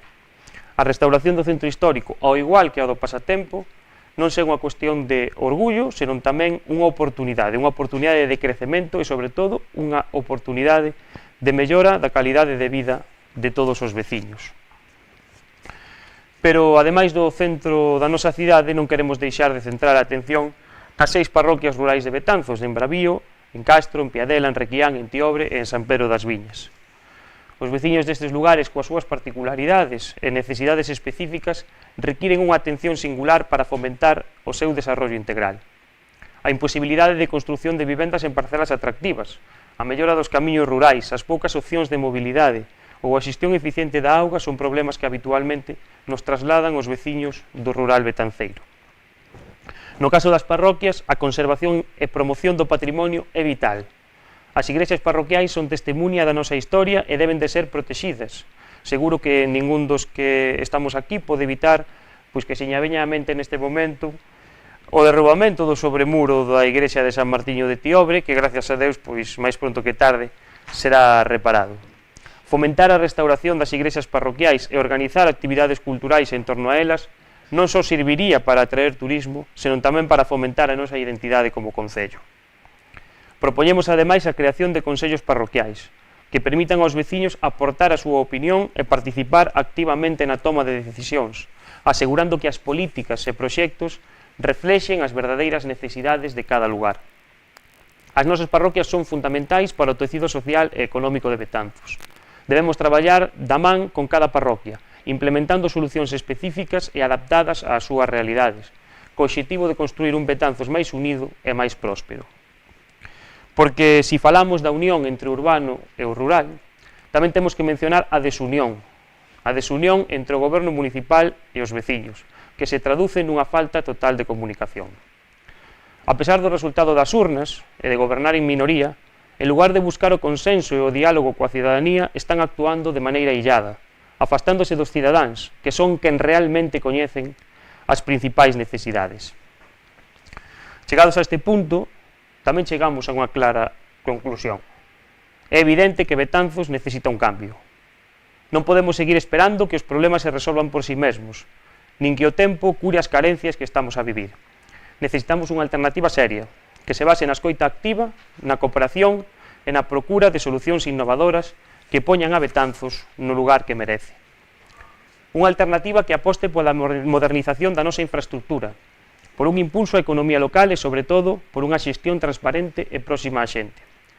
Necesitamos un goberno municipal que non se limite a administrar, senón que se convirta nun motor de cambio, un motor que faga crecer a nosa cidade e que devolva aos nosos cidadáns a confianza nas súas institucións.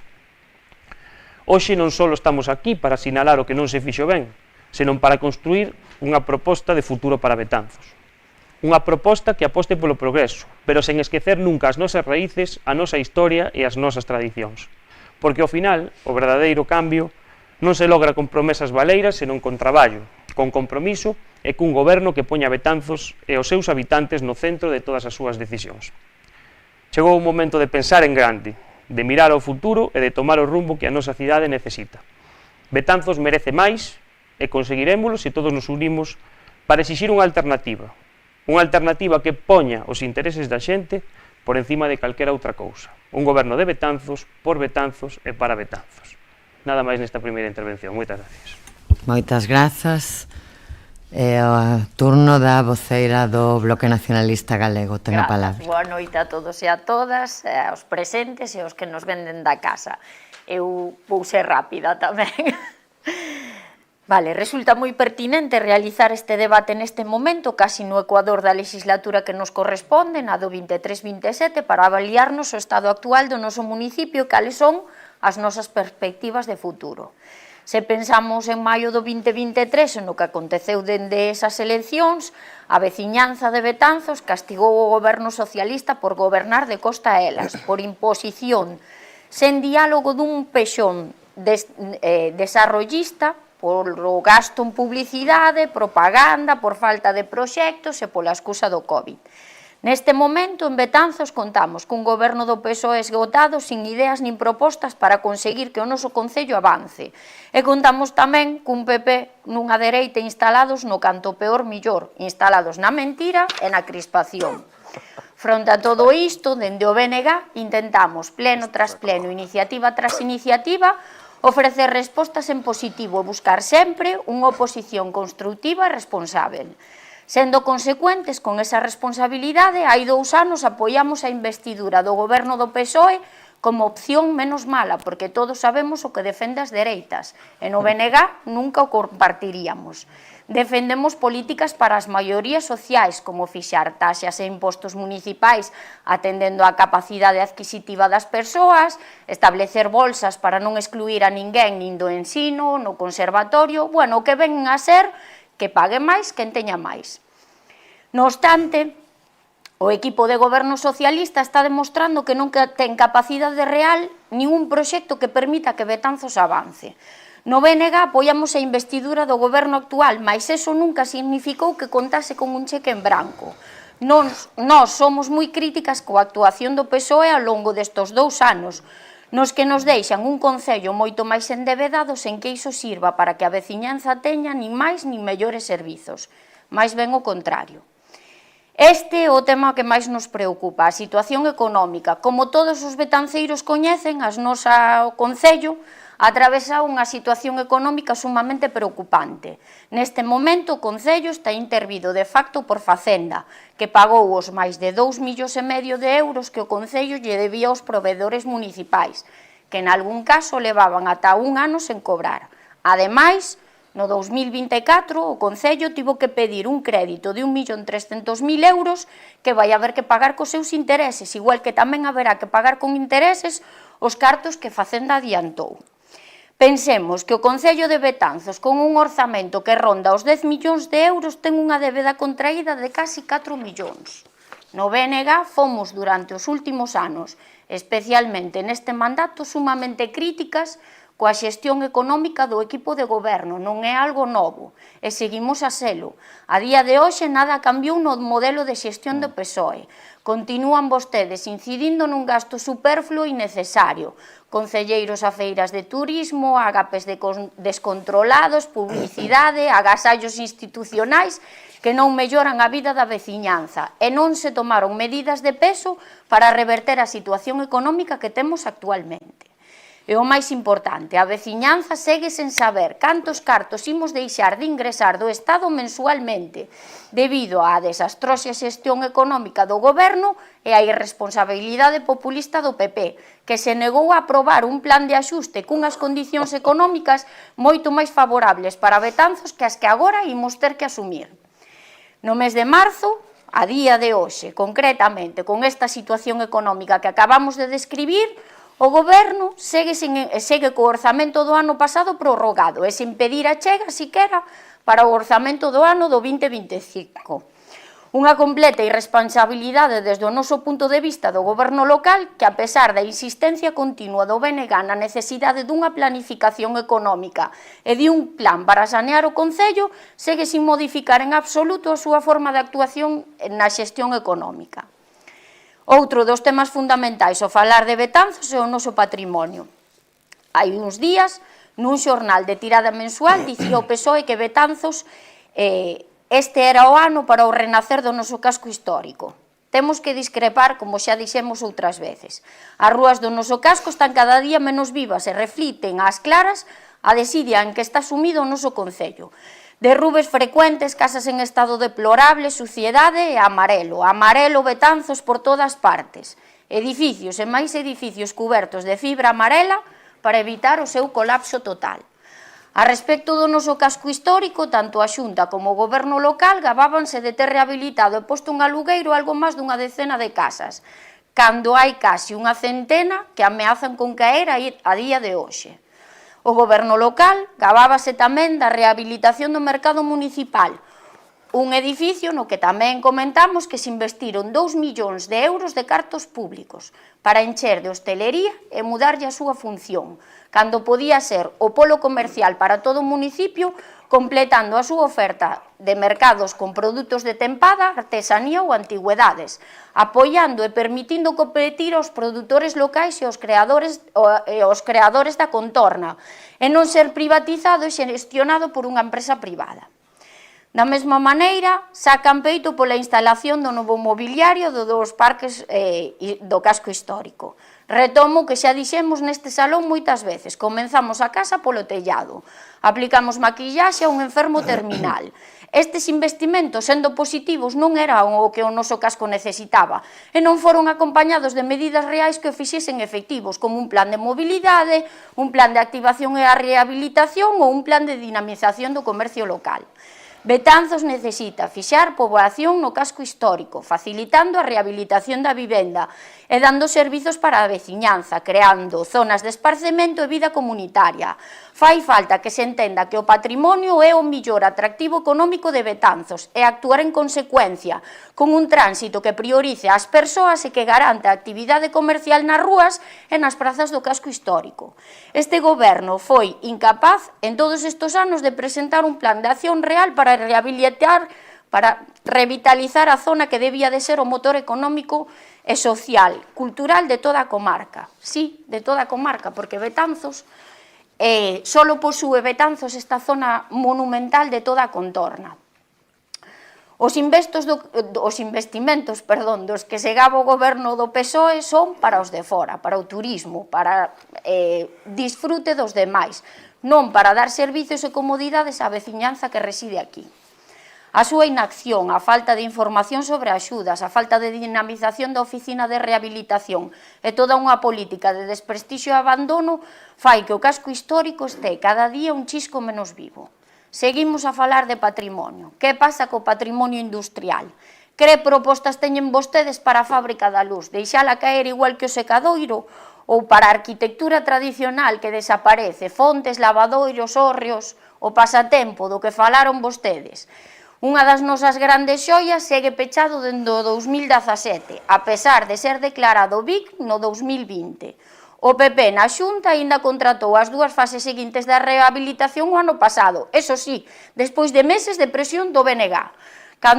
Para cando o contrato da seguinte fase que lle corresponde redactar ao Concello. Pero tamén para cando un novo PEPRI ou para cando o plan director do área Rexurbe.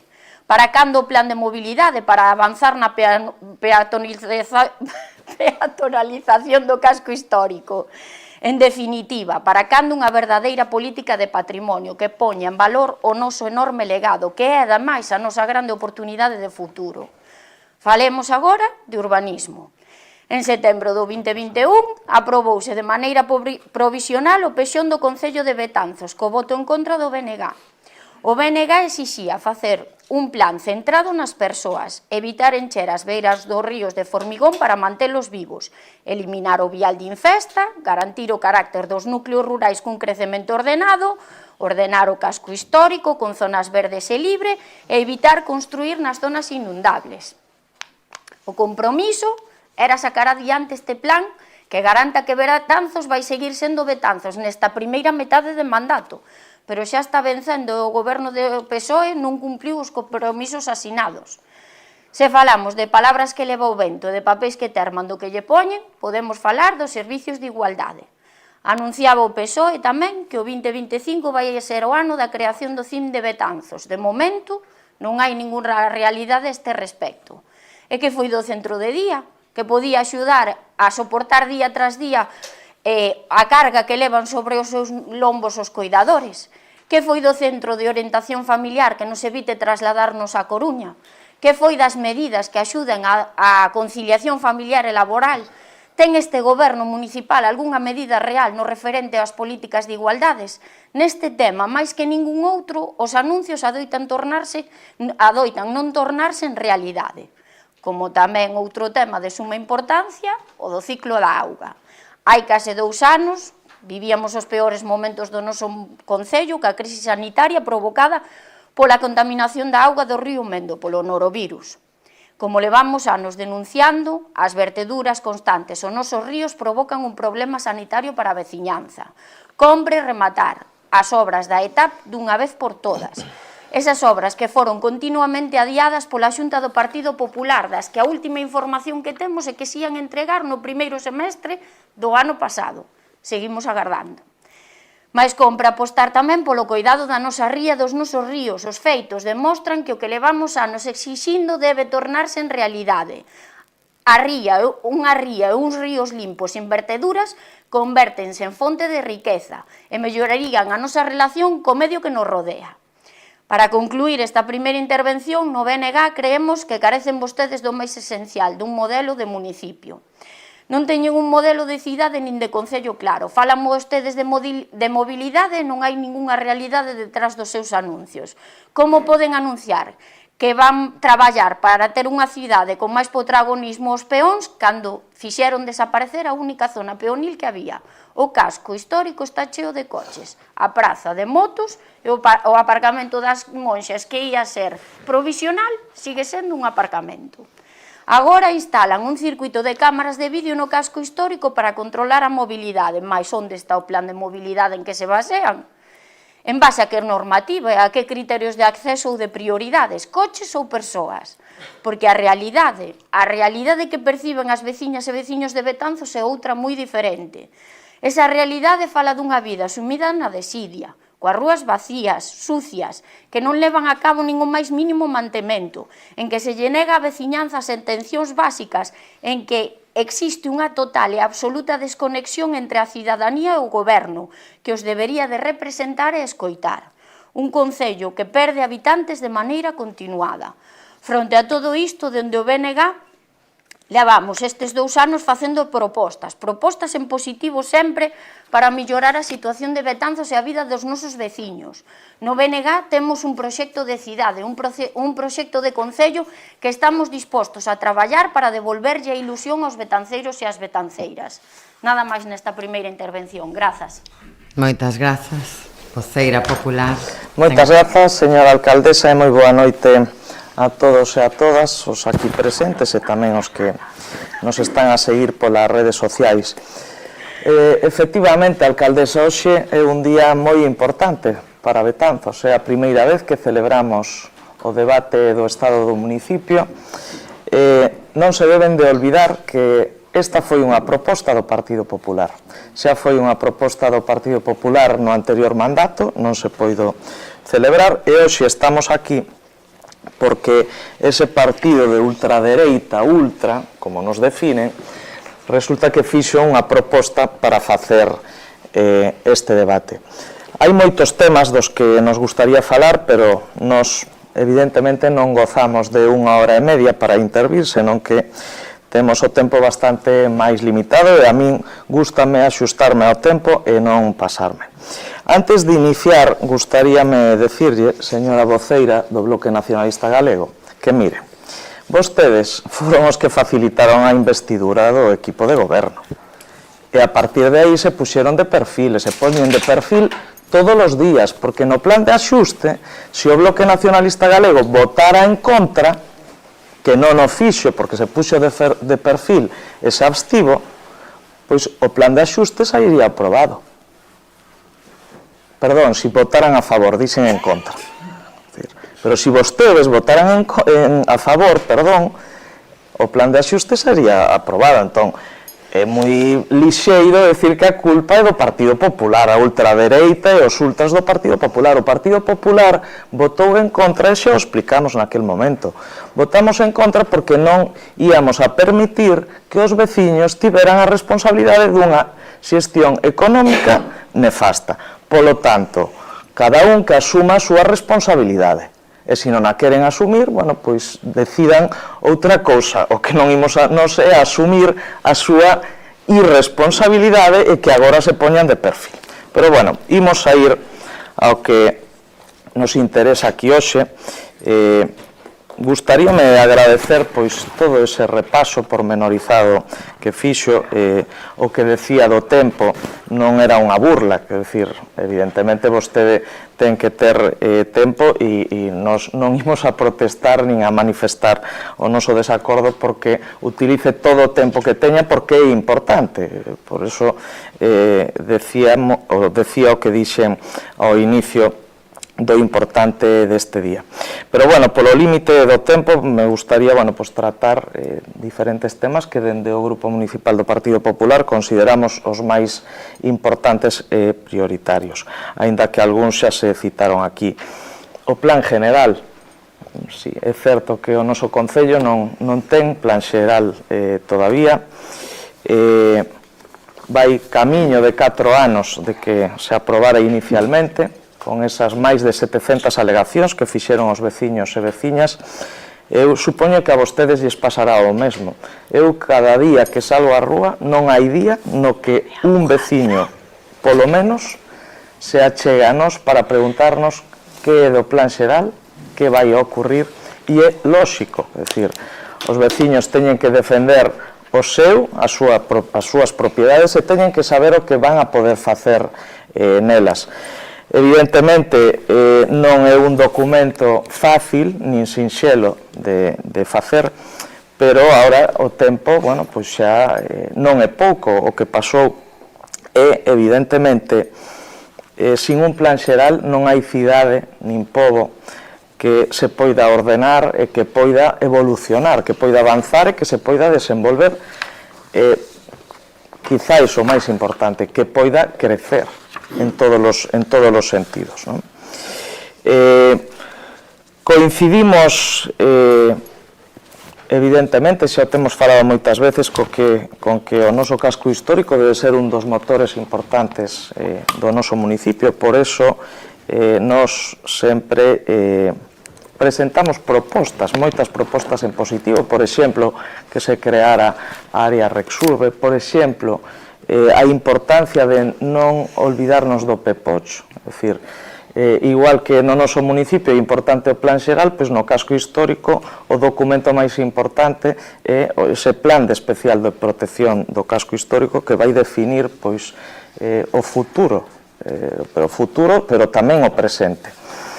Evidentemente o casco histórico pois viviu tempos peores, e é certo que nos últimos tempos se notou unha melloría bastante evidente. Pero tamén é certo que hai moitas cousas nas que se podería mellorar. É importante, lóxicamente, que Betanzos siga recibindo visitantes e turistas, pero eu creo que o máis importante, o que debe de ser preferente, son as persoas que viven e vivimos en Betanzos. No casco histórico conviven os residentes co comercio. Polo tanto, eles deben de ser a prioridade, non nos podemos olvidar deso. Eu xa o dixen en diferentes ocasións, hai evidencias que nos din que hai moitas compras últimamente de edificacións para que a xente se estableza a súa residencia privada. Tamén temos o fenómeno das vivendas de uso turístico, que, por certo, esa moción tamén foi outra proposta do Partido Popular. Despois vostedes din que o Partido Popular non fai propostas, nunca. Bueno, pois xa imos quitando a luz bastantes. Pero con respecto ao casco histórico, un dos asuntos importantes é o tráfico, que xa se citou aquí, e outro que eu considero que incluso é máis importante é o aparcamento, porque todos coñecemos a escasez de aparcamento que hai neste casco histórico, pero aquí vive xente, hai xente que ten os seus negocios e, polo tanto, unha das medidas importantes sería facilitar, na medida do posible, evidentemente, pois máis prazas de aparcamento para os veciños e veciñas.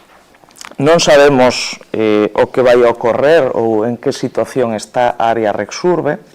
é algo moi importante, porque falaba o voceiro non ha escrito de que era interesante facer un plan, estudiar o plan de futuro do casco histórico con arquitectos, etc. A idea precisamente da creación das áreas Rexurbe é que se formen con equipos multidisciplinares, non só formados por arquitectos, sino por diferentes persoas de diferentes ámbitos profesionais que conxuntamente poidan analizar unha zona determinada e facer que esa zona de alguna maneira reviva, e reviva non só coas persoas que habiten nela, sino cos futuros comerciantes. Nos gustaría saber en que situación está a área Rexurbe. Sobre a situación económica, o Partido Popular tamén mentía, que é o que din recurrentemente, que o Partido Popular minte, cando dixo xa hai anos que a nosa estimación da débeda do Concello de Betanzos era superior aos 3 millóns de euros. E tamén fomos bastante firmes na defensa dos provedores, desa tardanza extremada que o noso Concello ten e tivo nese período medio de pago a provedores. E agora, estamos na situación económica que estamos, que non é extrema, pero tampouco é maravillosa. Polo tanto, non debemos de esconder a realidade. Hai que poñela enriba da mesa e o que hai que facer é atallala.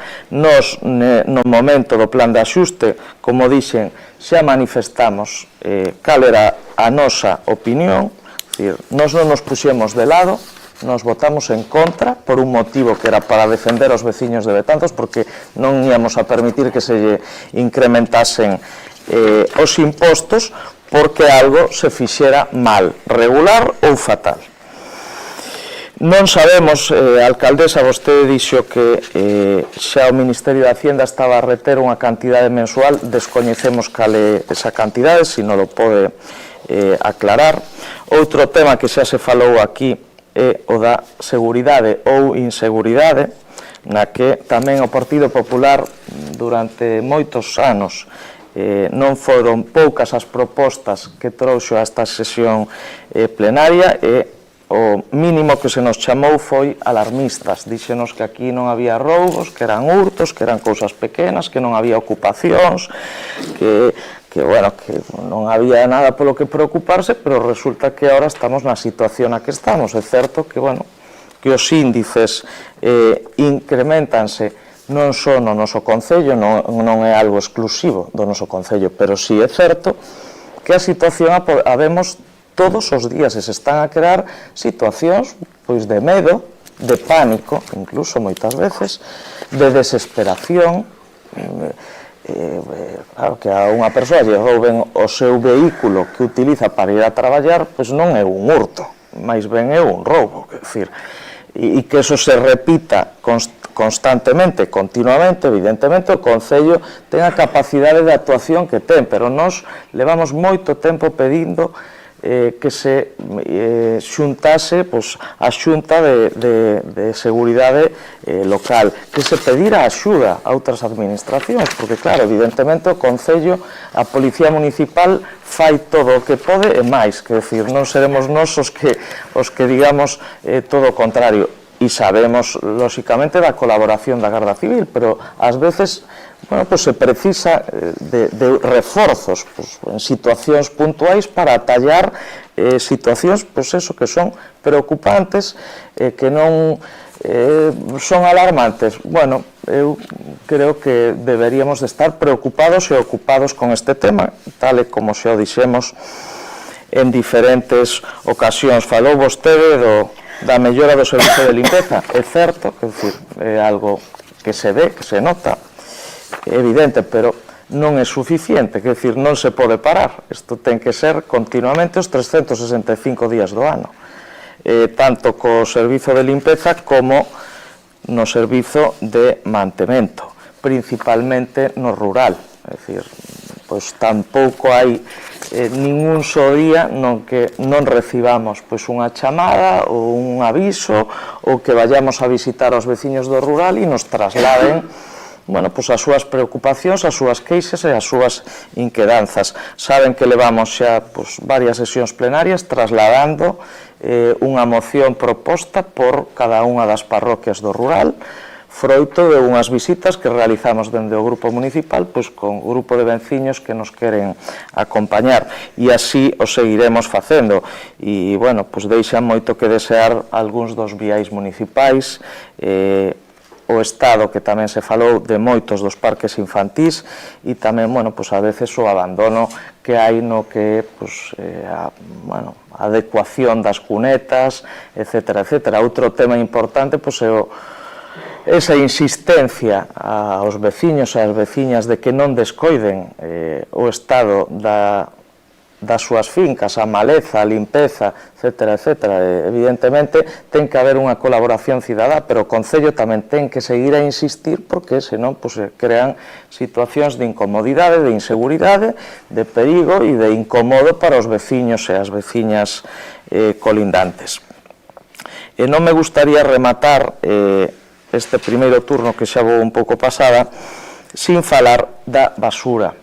O Partido Popular xa trasladou nesta sesión plenaria algunha pregunta e gustaríanos hoxe, centralizala en unha.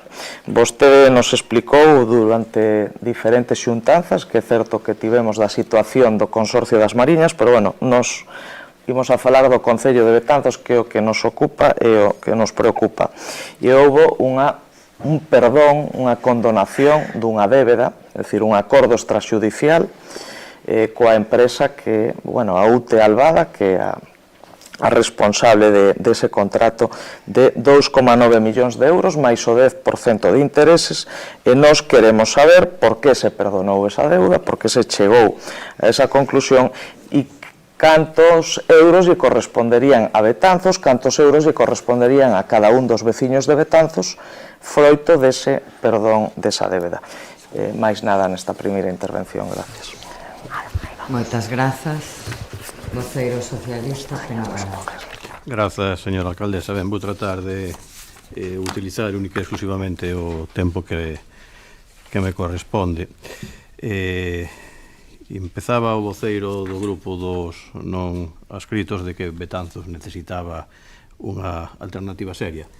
Eu non lle vou dar consellos a vostede, pode falar do que considere oportuno, decirlo da forma que considere oportuna, pero mire, se fala vostede de alternativas serias, cando faga propostas e peticións e pon en riba da mesa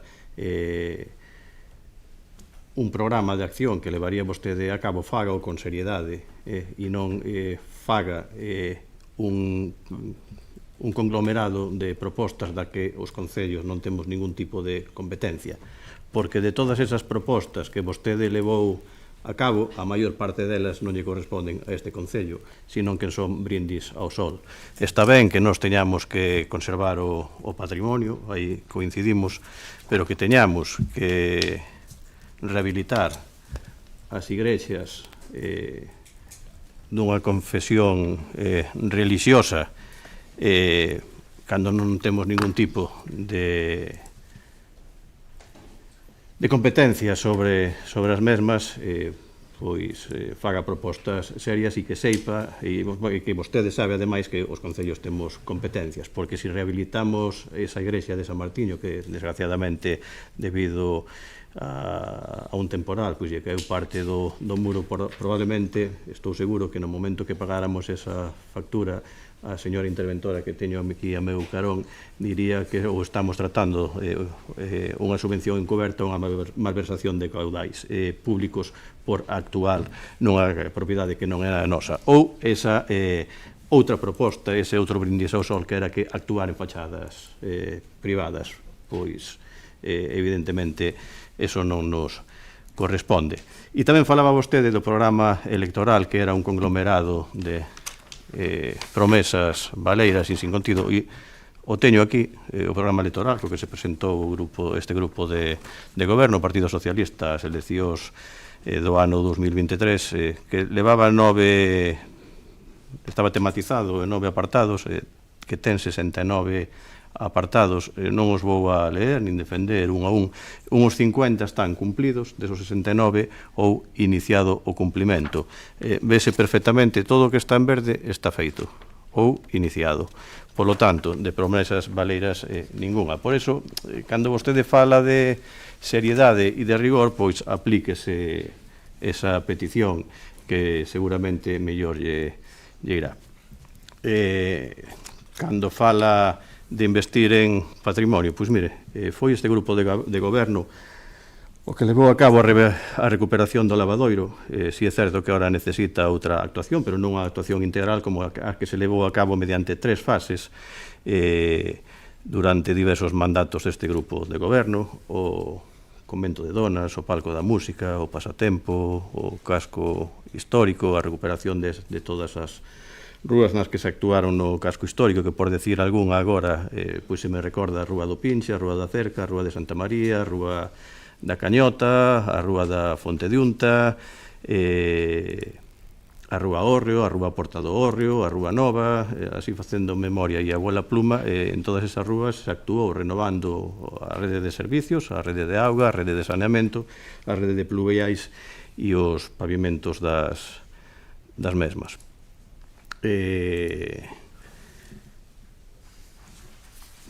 Falaba tamén vostede de camiños veciñais, ou falaban outros grupos do mantemento en parroquias. Pois si é certo que todo mellorable, que nos gustaría poder levar aglomerados asfálticos nun mandato a todo a rede viaria municipal, pero é imposible neste concello e en todos acometer e poder aglomerar ou formigonar todos os camiños veciñais nun mandato. Pero si é certo que ao longo de varios mandatos, en todos os plans provinciais, en todas as obras que levou a cabo o Concello, se reserva unha parte como norma xeral e como non pode ser de outra maneira, para as nosas parroquias, para os nosos camiños veciñais. Acabamos de actuar recentemente nun en Xanrozo, no camiño do Cruceiro.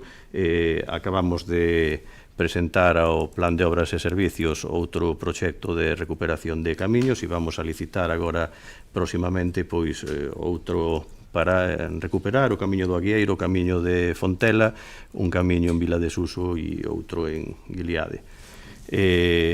Falaban todos os grupos, e si é certo, da situación económica do Concello de Betanzos, e evidentemente é unha situación que nos ocupa, que nos preocupa, e é certo que é unha situación, a vou calificar, e como dicía a nosa alcaldesa, unha situación delicada, pero unha situación delicada a curto prazo, lonxe desa visión catastrófica que se pode intentar facer ver.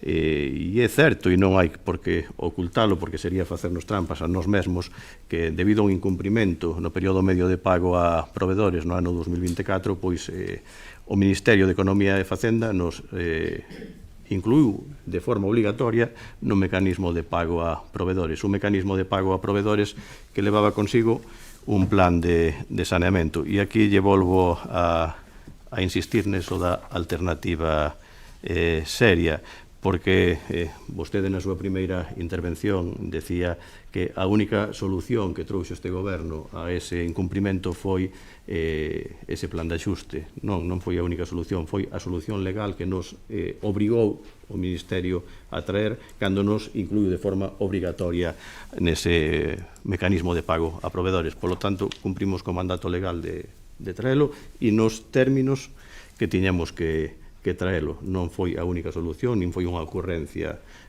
deste grupo de goberno. Foi plasmar no documento para a súa aprobación plenaria o que indicaba a normativa estatal. Pois ben, con ese plan de saneamento que non se aprobou, temos que devolver esos 2.594.590,62 euros mediante a retención da participación dos tributos do Estado.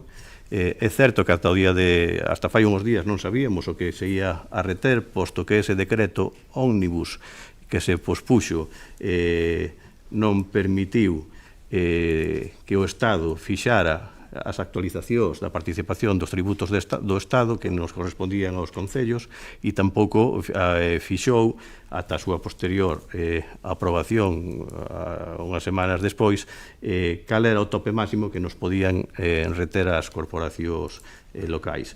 Polo tanto, con ese plan de axuste nos ian a reter, tiñamos que devolver nun período de 5 anos esa cantidade con un interese do 2,737 e agora temos que devolver mediante esa retención na participación dos tributos do Estado durante 2 anos a un interese do 3,237, é dicir, 50 puntos básicos por riba do interese que se fixou no préstamo a razón mensual de 133.536,56 euros. E por que se chegou a esta situación? O explicou perfectamente a alcaldesa. Incremento do custo diario de todo o que ten que ver cos suministros, coa enerxía eléctrica ou ca compra de material. Si é certo que eso están a sufrir todas as familias, todos os pensionistas, pero tamén é certo que os pensionistas están subindo o seu poder adquisitivo, que con esa subida das pensións conforme a subida do IRPF, ou as familias están a ver actualizadas as súas retribucións mediante os incrementos salariais, pero é certo que este Concello ten conxeladas as súas ordenanzas fiscais e as súas tasas durante dous mandatos, a excepción da recollida do lixo, que é certo que se subiu, pero porque dende o consorcio, e é tamén así o di a lei, que o custe do servizo ten que ser sufragado ao 100% polo usuario. Polo tanto, se aumenta o gasto, hai dúas maneiras de poder compensalo, ou ben é deixando de facer gasto, é dicir, de levar a cabo os servicios ou de tratar de incrementar de forma razonable e sostenible, tamén é certo, pois os ingresos municipais. Como non se diu esta premisa, pois con esta situación e outra que tratarei tamén de explicar e que xa se explicou e que reiterarei, se chegou a esa situación na que hai que ter tamén en conta, que non o citou a alcaldesa, que anterior concesión da piscina o Concello non percibía ningún tipo de retribución, pero tampouco tiña que indemnizar a concesionaria. A concesionaria levaba a cabo a explotación do complexo deportivo en base ás tasas municipais e lle pagaba, si é certo, dixen que non, si o Concello recibía un canon anual. Dende a crisis do COVID, que levou tamén consigo a que o Concello tivera que facer fronte a dúas indemnizacións á empresa que xestionaba naquel momento o complexo deportivo do Carregal, tras a renuncia desta mercantil, tivemos que licitar un contrato de xestión do servicio que lle costa ao Concello de Betanzos, aos veciños e ás veciñas, estén ou non abonadas, a cantidade de 380.000 euros anuais, un gasto con que non se contaba e que houve que facer fronte. A maior temos que engadir tamén o custo dos salarios e, sobre todo, o aumento das retribucións por parte do persoal municipal, evidentemente, e esperemos poder seguir aumentando este gasto para mellorar os salarios dos traballadores e das traballadoras, e o tema tan comentado varias veces, que foi ese adianto que tuvo que facer o Concello de preto de 3 millóns de euros para poder levar a cabo a remodelación integral da mellora de eficiencia enerxética, da iluminación pública, en resumo, de todas as parroquias e de todo o casco urbano do noso Concello, a maiores do complexo cultural Vicente de la Fuente e o Museo das Mariñas, que houve que se apostou, para a súa recuperación enerxética, co cambio da envolvente das fiestras e a mellora enerxética, que costou preto de 400.000 euros que tivemos que adiantar. E é certo que a maiores dese préstamo que tivemos que concertar con Facenda para este pago aos provedores, pois temos máis préstamos concertados, unha operación crediticia que se levou se incluiu no orzamento do ano 2024 por un importe de 1.579.000 euros para levar a cabo investimentos. Poderíamos non haber pedido esta operación crediticia, pero se non a pediremos, pois non poderíamos expropiar as fincas onde se ubican os dous novos parques do casco histórico, que para elo tivemos que destinar 170.000 euros ou 44.000 euros para poder levar a cabo o contrato que acabamos de axudicar para construir eses hortos urbanos na traseira do Centro de Formación Ocupacional e esas melloras tan necesarias no barrio da Condesa, como é a recuperación e remodelación da praza de Enrique Riego ou a recuperación do espazo que está nos terreos municipais que están detrás da urbanización da Condesa para facelo un espacio de esparcemento, os 200.000 euros que tivemos que pagar na última etapa da mellora da reforma da estación de tratamento de auga potable na ETAP, ou os 600.000 euros que tivemos que achegar para os mercados hostibles, ou os 160.000 euros que achegamos para a última fase do mercado da Praza de Abastos. E teño que decir aquí a voceira do Bloque Nacionalista Galego que nos di que remodelamos isto para enchelo de hostelería e cambiar a súa función e privatizala. Que eu sei para os 4 postos que ali había e que non se tome a broma, de peixería, de carnicería, de froitería, non eran empregados municipais, eran uns concesionarios, uns particulares que vendían ali o seu produto e o van a facer, o van poder seguir facendo esas persoas, as que teñen dereito e as que non, quen quera concorrer, pois vai a poder facer iso. Polo tanto, non se lle vai cambiar o uso, simplemente se vai a complementar a oferta e, evidentemente, se vai a xestionar, porque o Concello non ten capacidade para xestionar o que é a posta en funcionamento dun espazo que creemos que vai a ser un polo de atracción e un tractor para o casco histórico, no que a parte desos 4 postos pois vai haber 9 máis, no que vai a ter maior peso, maior presencia a hostelería e que se vai a xestionar para dinamizar o casco histórico e, por ende, ese mercado municipal. E eu creo que a nadie se lle ocorre que eso o vai a facer traballadores e empregados municipais. Entón, a mellor fórmula e a única e que está funcionando por toda a xeografía do noso territorio nacional, pois é similar ao que aquí se fixo, unha concesión administrativa para poder explotar ese mercado en base ás tasas que se recollen na ordenanza municipal correspondente. Seguindo a falar, que me desviaba da situación económica, pois tamén temos un préstamo do IDAI, que é unha subvención mediante unha operación crediticia para acabar de levar a cabo melloras nesas parroquias que son demandadas aquí no Pleno, pero que cando se gasta se critica que se gaste. Pois para poder cambiar esa iluminación na parroquia de Roibeira, na zona de Sanxiao, ou no polígono industrial de Piadela, logo desa roubo de cable e actos vandálicos que se sufriron nas acometidas e nos cadros de control, pois van incluídas neste plan do IDAI, que nos vai a costar 1.164.000 euros e que é mediante unha operación crediticia. Poderíamos tamén renunciar a isto e ir dunha forma máis modesta e pouco a pouco, pero non íamos ter capacidade, nin nós, nin todos os concellos que acoden a esta liña de financiamento.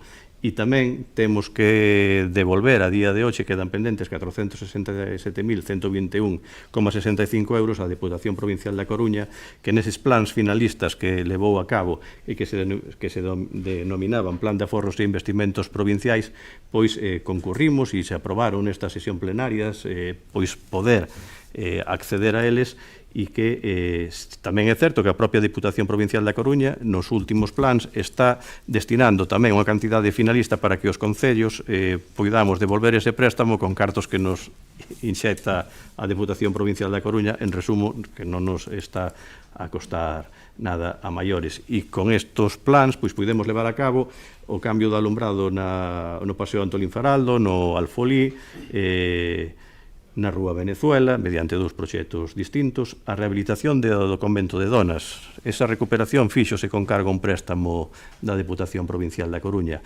Ben é certo que esta obra está pendente de recepcionar de forma definitiva, posto que no transcurrir da mesma surxiron unha serie de problemáticas con axádegos que non se contaban e que non figuraban no proxecto, como foi esa rampla de acceso e ese descubrimento desa nova porta, o que levou consigo que a cota da edificación era bastante inferior ao que se estimaba e houbo que mudar e incluir a maiores unha serie de traballos que é o que se está agora pendente de recepcionar, e unha vez que se recepcione poderemos licitar a fase que queda, e para a cal obtivemos outro préstamo a devolver en 9 anos de 505.000 euros mediante a retención no Fondo de Cooperación Local da Xunta de Galicia a razón de 63.000 euros anuais.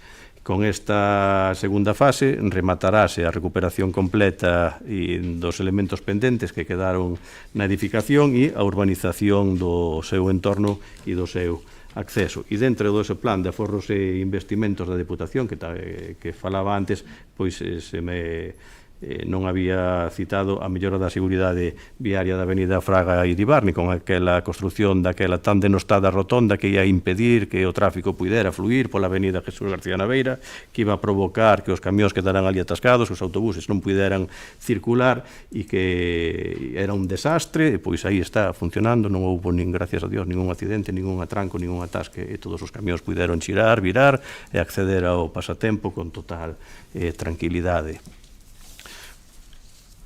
Solucións para esta situación. Como ben decía a alcaldesa, estimamos que este préstamo que nos están a reter mediante a retencións dos tributos do Estado, a mediados do ano 2026 se poida xa estar amortizada.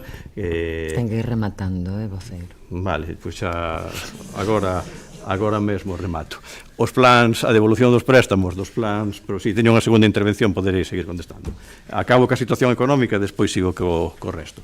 A devolución desos plans provinciais, como decía, a Deputación Provincial está inxectando fondos finalistas para poder reducir esa débeda e, evidentemente, hai que seguir mellorando a xestión do gasto municipal e tratar de elaborar esos orzamentos do ano 2025, pero como ben saben e así comentamos en diversas ocasións, primeiro queríamos ter a liquidación do orzamento do ano 2024, da cal se dará conta ao pleno ordinario do martes da semana que ven, ver o remanente líquido de tesorería para gastos xerais que de aí se desprende, que temos que destinar, como non pode ser de outra maneira, e conforme as regras fiscais, ainda que así non fose, o faríamos tamén así para esa reducción da débeda. Xa sabemos agora, dende este mes, o que nos retén o Estado e, polo tanto, xa temos prácticamente todos os ingredientes para poder facer ese orzamento.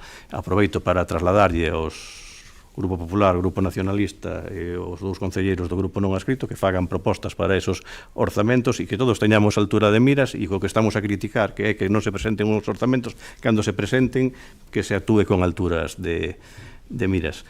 E xa para rematar, señora voceira do Partido Popular, evidentemente, vostede di que non puxeron ningún tipo de atrancos e sempre defenderon os provedores.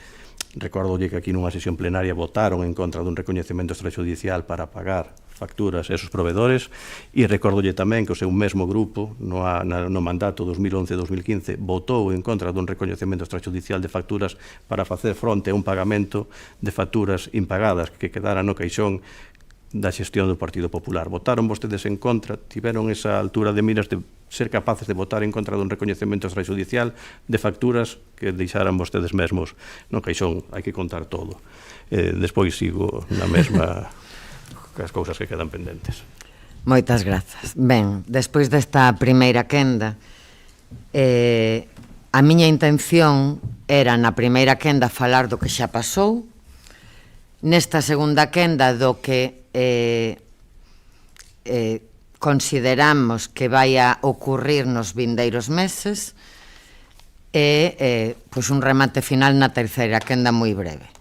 Pero moitas das cousas das que preguntaron todavía non están finalizadas, por eso non as mencionei, e deixabas para esta intervención. especialmente me dirixo a vostede, voceira nacionalista, porque preguntou por moitas que non están rematadas, pero que están a piques algunhas, en marcha outras, máis lonxe outras, evidentemente. Pero as que me ia a referir nesta intervención. Moi brevemente, para respostar dúas cuestións que non quero deixar pasar por alto. Algúnas xa respostou ele, non vou a repetir porque xa vai moito tempo. Primeiro, díxose nesta sala a palabra inacción varias veces, desidia outras veces, e díxose literalmente que non se invirte en patrimonio. Respeto todas as opinións, todas, pero esas tres non. Poden decir que non están de acordo coa acción deste equipo de goberno, evidentemente. Podemos discrepar e ao mellor un grupo faría unha cousa, outro outra, pero inacción ou desidia ou falta de investimento no patrimonio, saben que é mentira. Acabo yo de relatar contos millóns en patrimonio deste grupo de goberno. Nunca, nunca, na historia, ningún grupo, nin o Partido Socialista, nin outros, nunca invertiu en patrimonio o que este grupo de goberno. Máis de 2 millóns de euros no mercado, máis de 1,5 millóns no casco que non rematou todavía nin de executarse a subvención, non rematou o prazo. Outro 1,5 millóns para a seguinte, o que ven dos fondos da reserva, o que se invertiu no museo, en donas, no pasatempo, que xa está invertido, o que está comprometido, e non vou ir a mandatos anteriores. Non vou a falar de mandatos anteriores, pero neste mandato, este equipo nunca, reto, unha vez máis, a que busque os datos. Por certo, aceptei o seu reto do pleno pasado e aquí estamos. Vostede aínda non aceptou ningún meu.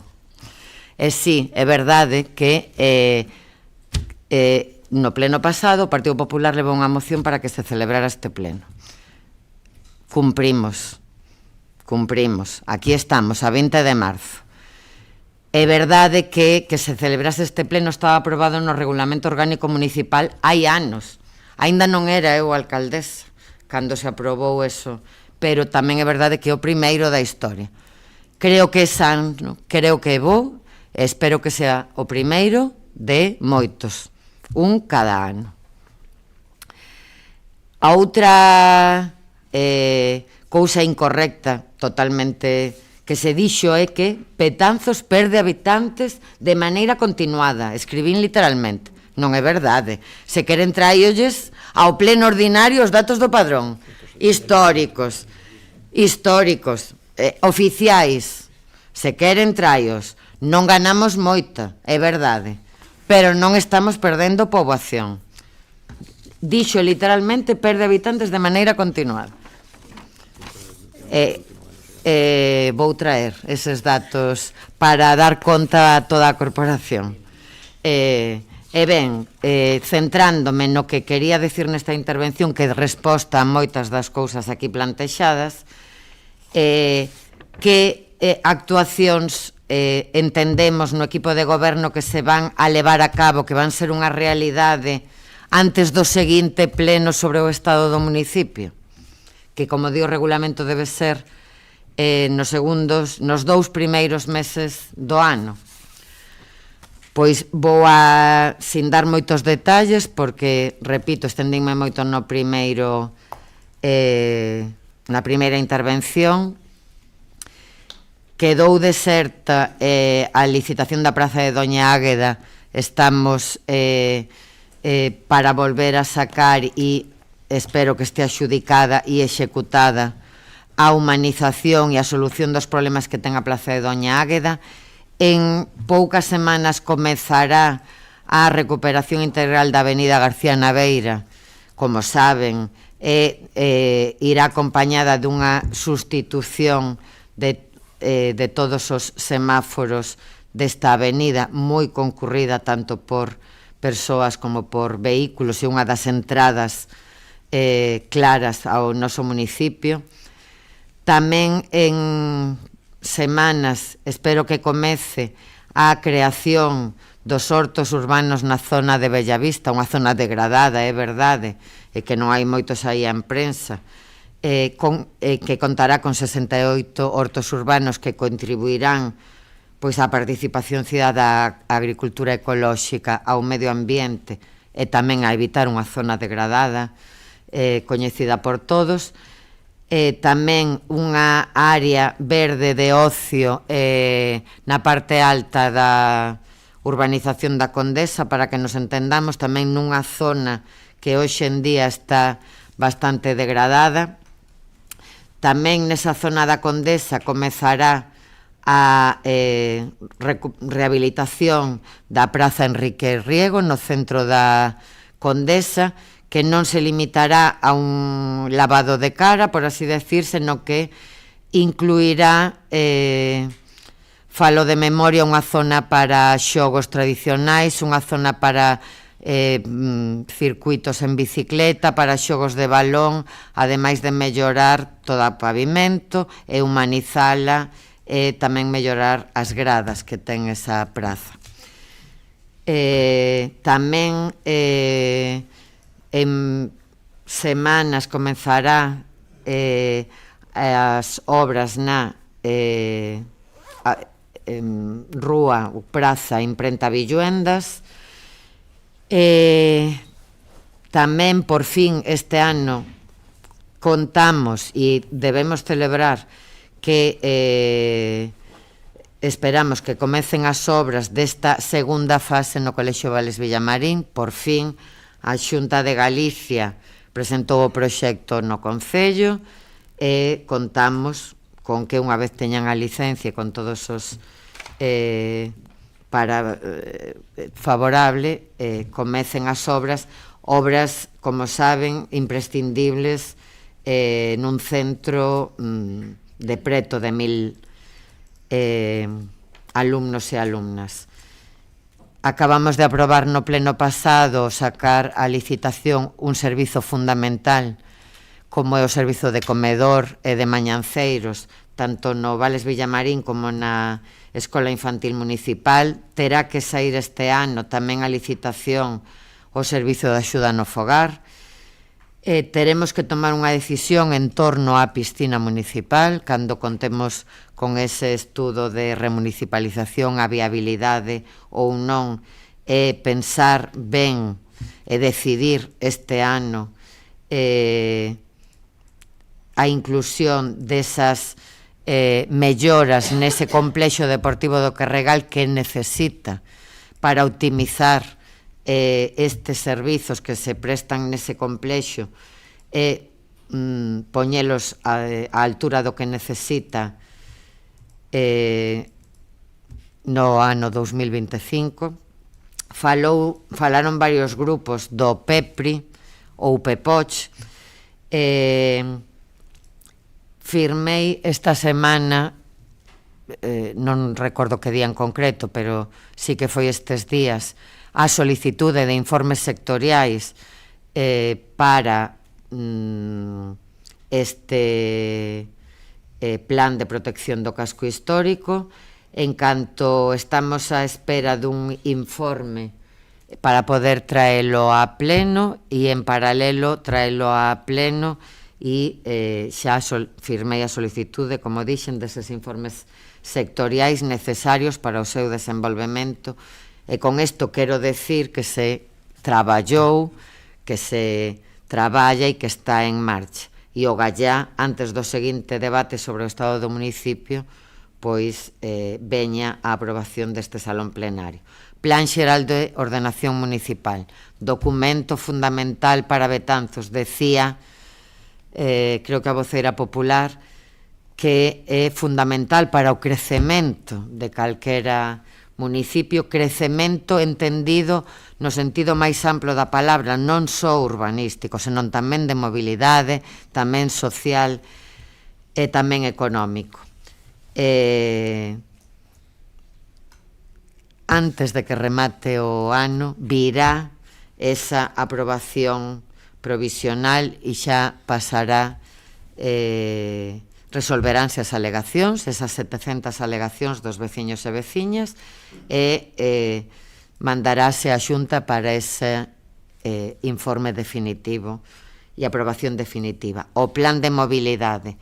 Saben que hai tempo, xa non foi neste mandato, encargouse, adxudicouse a elaboración dun plan de mobilidade.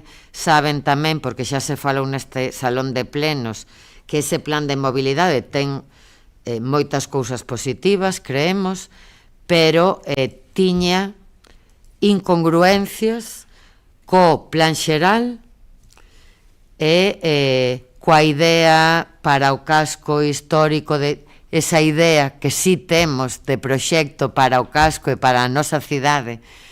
E, por tanto, aprobado o plan xeral ou semiaprobado, o PEPRI ou semiaprobado, e tendo todo isto en conta, será un momento de modificar o que haxa que modificar dese plan de mobilidade e poder traelo a aprobación. E que non unha cousa sea incoherente coa outra, porque non podemos consideralos como algo illado. Todo forma parte dunha idea de municipio, dunha idea de cidade, e todo ten que ser coherente, evidentemente. Tamén, antes de que remate o ano, renovarase o aglomerado, aquí o quero decir ben, en varias parroquias. Está aquí. Teño tanta folla porque non quero esquecer ningún.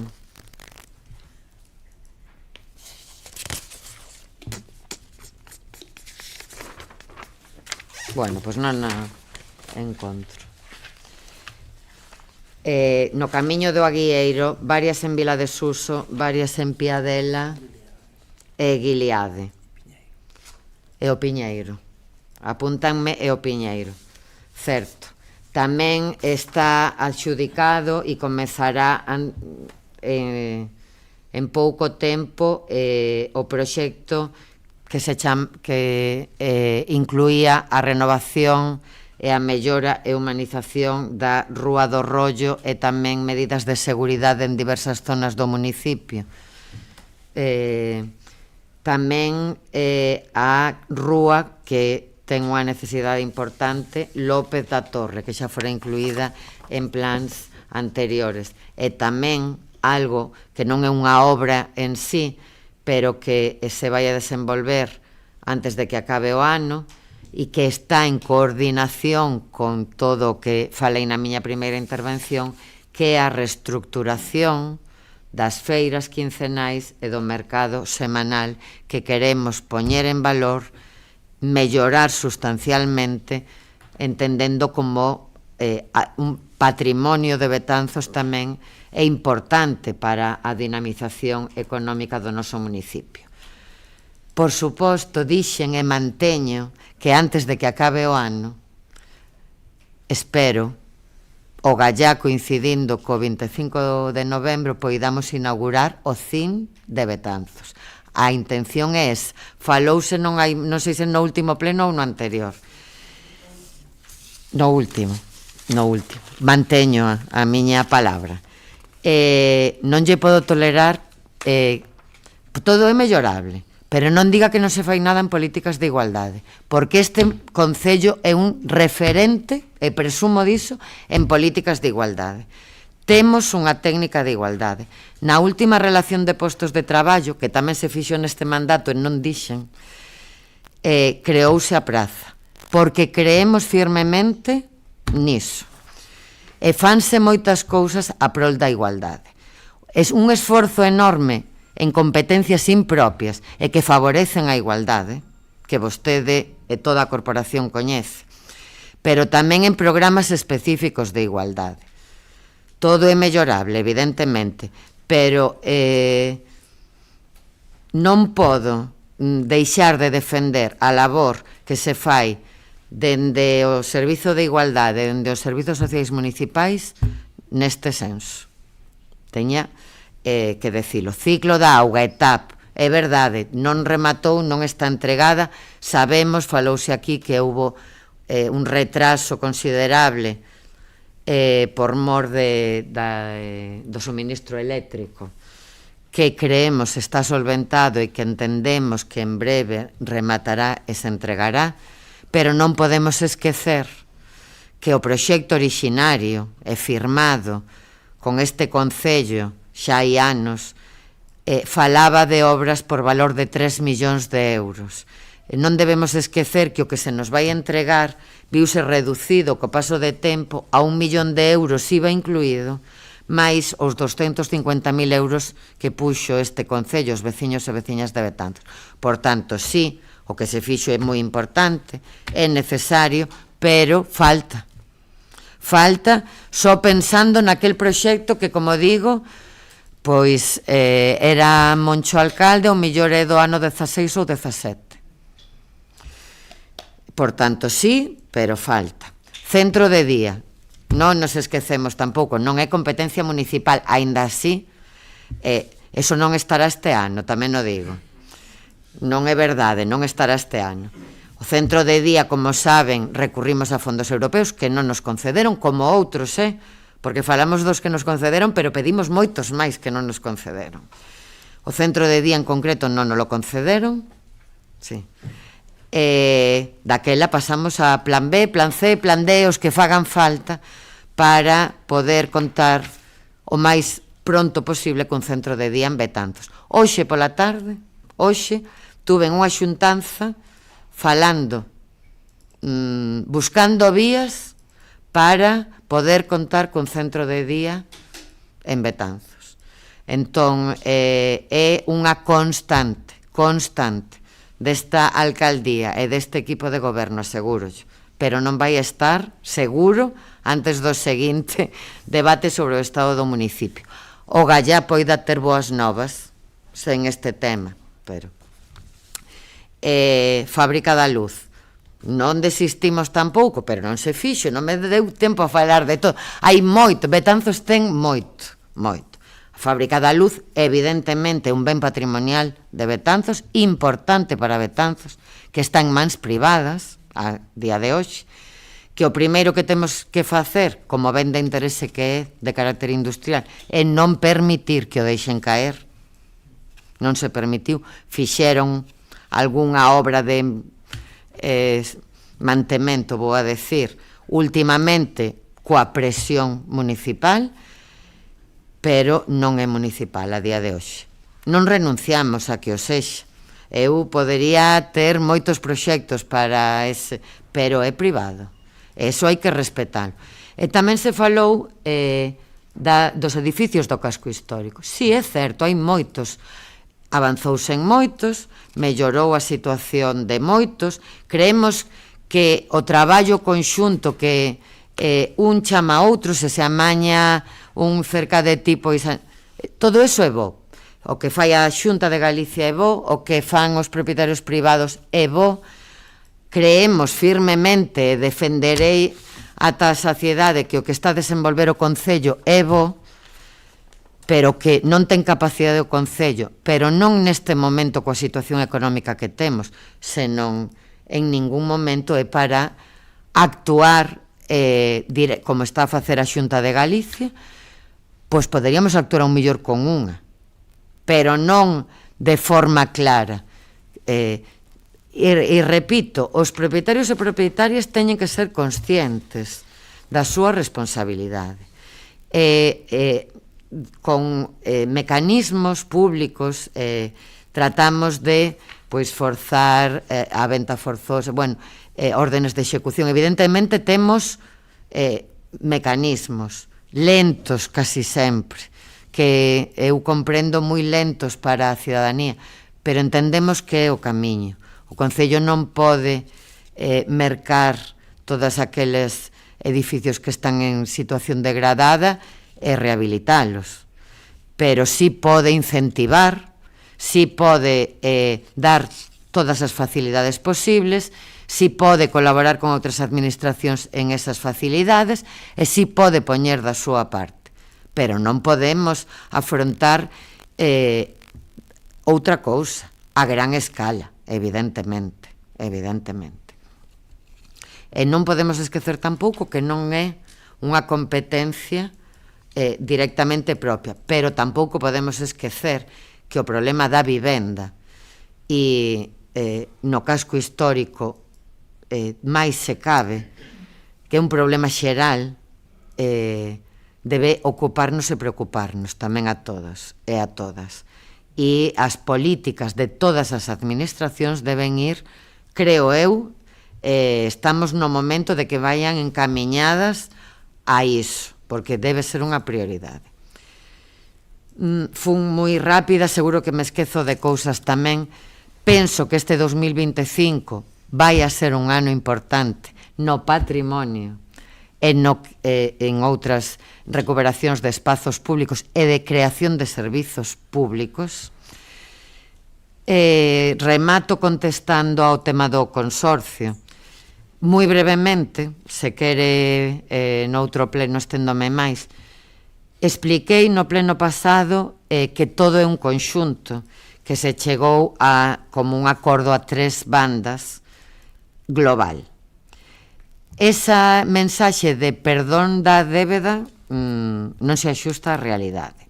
Unha cousa, o Consorcio das Mariñas denunciou a UTE Albada hai un tempo, xa hai unha sentencia firme respecto a eses anos, na que o Concello das Mariñas, falo de memoria, pedía, creo recordar, cerca de 8 millóns de euros, 7 millóns e pico, e a sentencia recolleu 3 e pico, que é o que agora nos van a pagar a firma deste acordo, recoñecido por sentencia. Por tanto, vostedes, cando falan de perdonar, entendo que se refiren ás cifras que se diran de que o consorcio estimaba que se lle debedaban, as cifras coas que poderíamos demandar a UTE nos anos seguintes aos recoñecidos na sentencia, pero eso non garantiza que a sentencia recoñecese esas cantidades, evidentemente.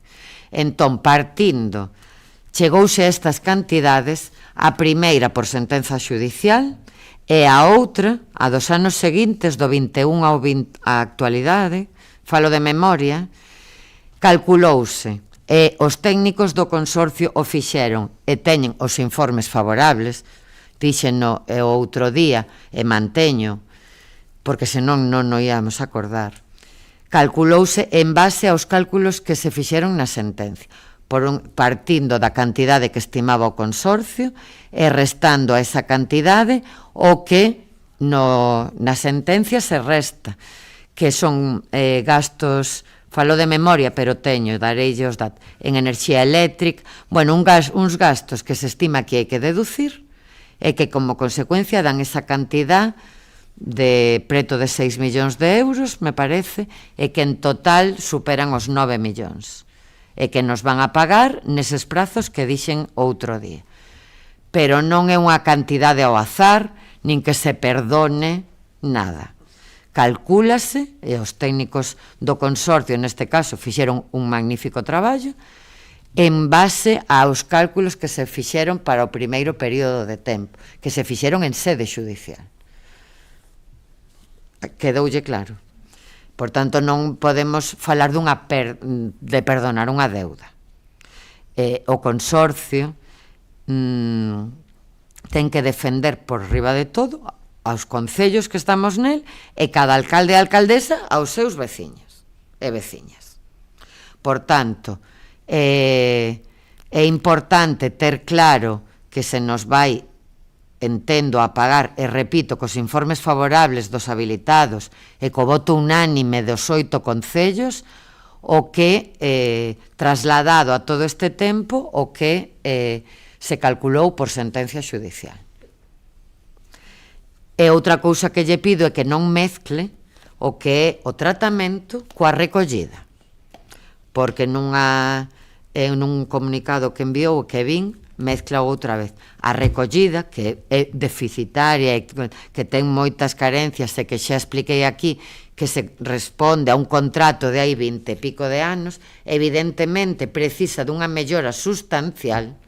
O contrato remata en outubro de 2025, xa se está a traballar nos pliegos para sacar a licitación a recollida, unha cousa é o tratamento e outra a recollida, e neses pliegos deberán contemplarse moitas carencias que ten o servizo actual e singularidades que non se contemplaban naqueles pregos de cada concello. En Betanzos, en concreto, pois no casco, por exemplo, e na zona rural nos 8 concellos, porque a recollida que hai en Betanzos hai nos 8 concellos.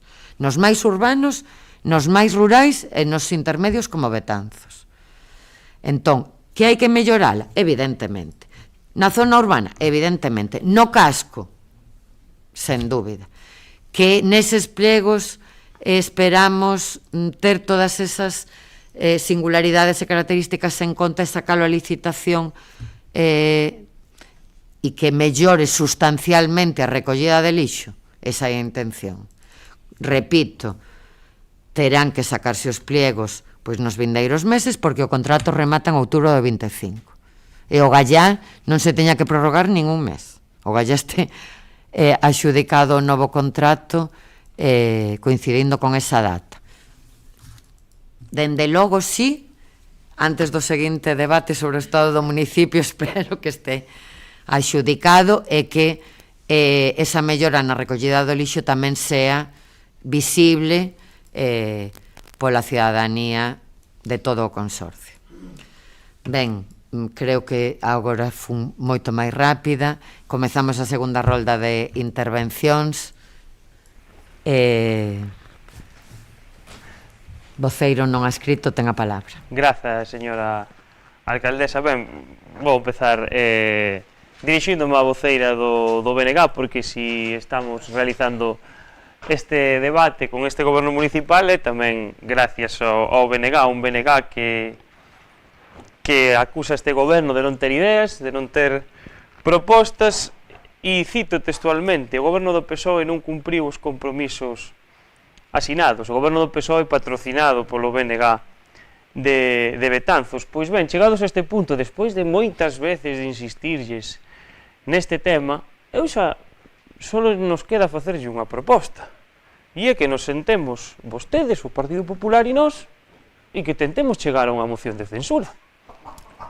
Xa me di que non, porque vostede ten as mans atadas, porque se vostedes votaron ao goberno socialista na sesión de investidura, non foi por ningún pacto que vostedes fixeran, nin por cumprir ningunhas medidas, foi para que o Partido Socialista votase en Santiago a señora San Martín como alcaldesa, para que o goberno socialista votase en Ribeira ao señor Pérez Barral como alcalde, ou para que o Partido Socialista votase en Pontevedra ao señor Lores como alcalde. Porque a vostedes, Betanzos, non lles importa, nin lles importa un pacto de investidura, non lles importa que se cumpran as medidas. Importalles o seu partido, que é o BNG. Polo tanto, deixen de facer... Claro, e mo está admitindo, non lles importa Betanzos. É unha pena que non se lles este gravando. Non a cara do señor tal cando admitía que sí, que só lles importa o BNG.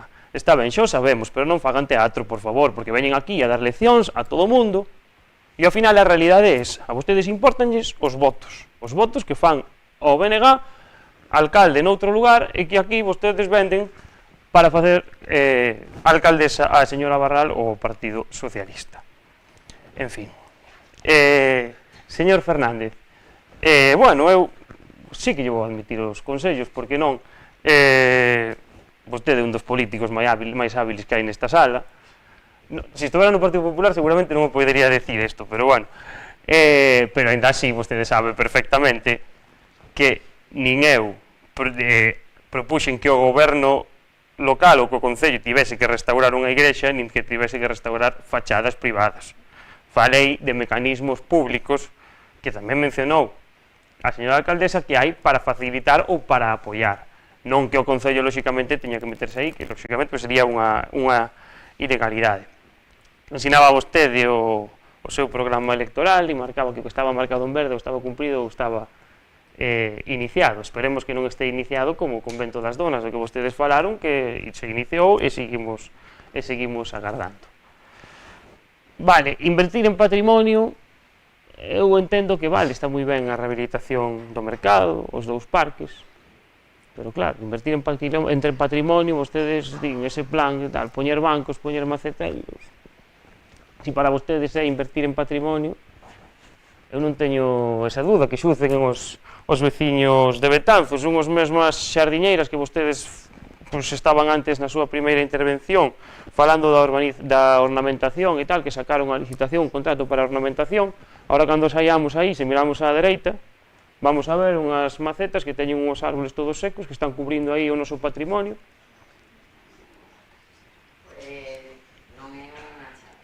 Vale, non están secos, seguramente sexan caducifolios en vez de perennes, é dicir, non están secos, a imaxen que dan é que están secos, eu non son, lóxicamente, tampouco un experto en xardinería. Pero, bueno, en xeral, lóxicamente, vostedes teñen unha visión, nós temos outra, pero ao que sí que non fixeron referencia ningún foi a esa desconexión que teñen coa veciñanza e que eu penso que é o principal factor e o principal motivo. Se estamos aquí é porque somos concelleiros e vostedes goberno municipal de Betanzos e temos que escoitar os nosos veciños e nós entendemos que, ademais de todo isto que se debatiu e no que xa non vamos a profundizar, compre escoitar a veciñanza. Quedanlles 2 anos de mandato e nos instamos a que sexan 2 anos, porque o Bloque BNG non quere aceptar esa negociación dunha moción de censura, entón van a ser vostedes os que guíen o rumbo de Betanzos, pero nos instámosles a que o fagan escoitando a veciñanza. Creemos que nese caso, no caso da comunicación, é algo que poden mellorar. Moitas gracias. Moitas grazas. Voceira nacionalista. Grazas, a ver se non me emociono demasiado. Señor voceiro do grupo non adscrito, non lle permito que me dé leccións cando vostedes son tránsfugas do seu equipo. O sea, venderon ao seu partido por estar sentados aí nesas sillas. Nós defendemos as nosas siglas e aos nosos compañeiros e, sobre todo, aos nosos veciños. Claro que sí. E non lle permito que me dé leccións do que é a moralidade. Madre mía. Sigo. Dende o BNG, dende fai 2 anos, estamos sempre intentando ofrecer solucións. Volvo a repetir, fronte ao PP da crispación, nós o único que intentamos é mellorar a vida da nosa veciñanza. Dixo a voceira do PP que si queríamos aprobar o plan de axuste que tiñamos que votar a favor. Non é a nosa responsabilidade. Nós non somos o goberno, non o somos. Foi a súa que votaron en contra. Si a súa responsabilidade fora que se aprobara ese plan de axuste, deberían de haberse abstido e non vender fume onde non o hai. De todas formas, apoiamos esta investidura do PSOE e nunca lles demos carta blanca, sábeno. Seguiremos exixindo cambios, intentando chegar a acordos, seguiremos facendo propostas e seguiremos incidindo para que este Concello avance. Mais unha cousa sí que a temos clara. De momento, Betanzos non nos diu a forza para ser nós quen gobernásemos. As 1.400 persoas que nos apoiaron non o fixeron para que gobernara a dereita. Nunca, jamás, jamás. A pesar do que diga o PP e o concelleiro non adscrito. No. E o goberno non é o BNG. O BNG é oposición, porque non temos valor para... O sea, non temos forza para gobernar, non nos la diron de momento. Nós seguiremos traballando para gañar a confianza dos veciños. Somos a alternativa de goberno que ten Betanzos. Queremos un Betanzos forte, claro que sí, en fronte aos demais que solo fan fume e solo malmeten. Outra cousa lle decimos ao PP, que nos ofrecen vostedes, Dios mío, que se tivesen que negociar con nós un plan de mobilidade, creo que non iba a chegar a bon acordo cando din que no casco vello teñen que crear centos de prazas de aparcadoiro Que pasaría cando tivésemos que loitar para reverter os recortes sanitarios do noso centro de saúde ou cando tivésemos que exixir máis personal educativo para os nosos centros de educación? Vostedes non teñen nada que ofrecernos. Son os dos recortes masivos nos servicios públicos, os que negan a violencia de xénero, a desigualdade de xénero, son os que queren instalar unha bomba medioambiental no corazón da Galiza. No BNG non temos nada que aclarar co PP. Non nos gusta a xestión do PSOE. Estamos convencidas de que se pode facer millor e de que Betanzos merece máis. Pero o PP non é a opción para Betanzos, en ningún caso.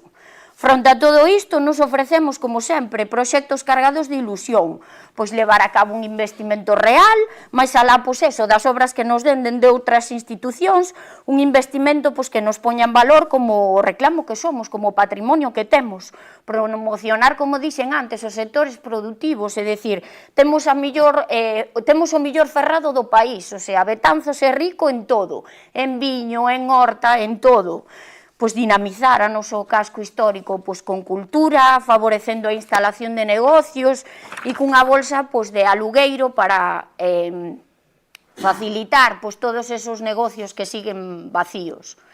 Exixir a rexeneración da nosa ría e dos nosos ríos, como dixen, son fronte de riqueza, bebemos da auga dos nosos ríos. Dinamizar o pequeno comercio como creador de riqueza de emprego que ten na nosa comarca. E reverter a perda de servicios que tivemos, o sea, Betanzos foi comarcal, o sea, foi cabeceira comarcal das Mariñas por todos os servicios que ofrecíamos. Estas son algunhas das moitas medidas que temos dende o BNG. Nós seguiremos traballando sempre en positivo para construir un Betanzos mellor para todos, porque estamos orgullosos do noso e do que defendemos. Nada máis, grazas. Moitas grazas. Voceira popular. Grazas, señora alcaldesa. Mire, vostedes dende o BNG pensan unha cousa, pero están un pouco lonxe da realidade, porque eu non sei se recordan cales foron os resultados das últimas eleccións municipais, pero si, os recordan. Pois o Partido Popular gañou as eleccións, xa sei que non temos maioría absoluta e que pensan que non somos capaces de vivir, que estamos tristísimos. Nada máis lonxe da realidade. Podo falar e xurarllo en nome de todos os meus compañeiros e compañeiras. Pero os resultados están aí.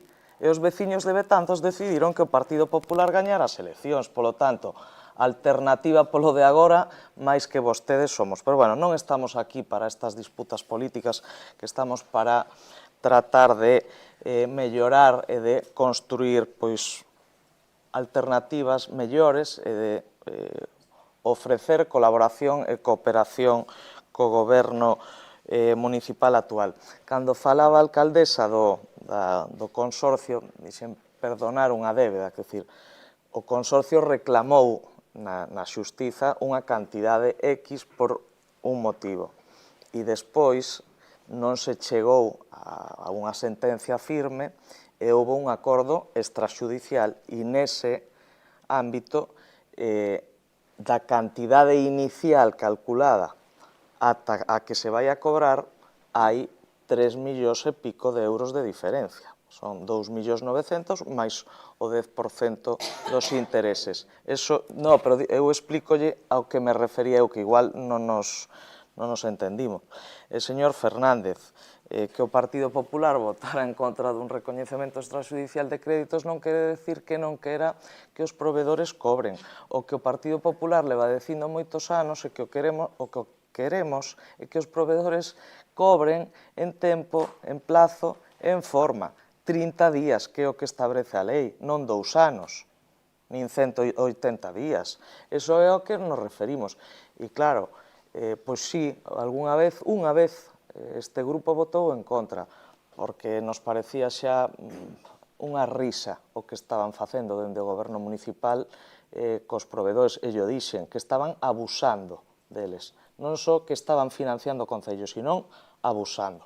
Polo tanto, penso que temos que deixar de terxiversar, de utilizar, non é que votaron en contra, entón, como votaron en contra, resulta que como defenden aos provedores. Pois, por suposto que sí, defendemos aos provedores e tamén aos veciños. Por iso votamos en contra dese plan de axuste. Volvo a insistir neso. Hoxe 20 de marzo, casi 21 de marzo do 2025, non sabíamos nada dos orzamentos todavía, agora, deron algunha explicación. É certo que no pleno ordinario do vindeiro martes darán conta da liquidación do orzamento, que, por certo, non temos a documentación sobre esa liquidación do orzamento. Acabo de acceder agora mesmo ao correo electrónico e todavía non chegou. Digo porque, señora alcaldesa, vostede me dixo que cando necesitáramos algunha documentación ou información a pedíramos. E eu así lle tomo a palabra e así o vou a facer públicamente sempre cando faga falta. Decir que, evidentemente, eso que hoxe é un día importante, podemos estar de acordo ou en desacordo en múltiples cuestións.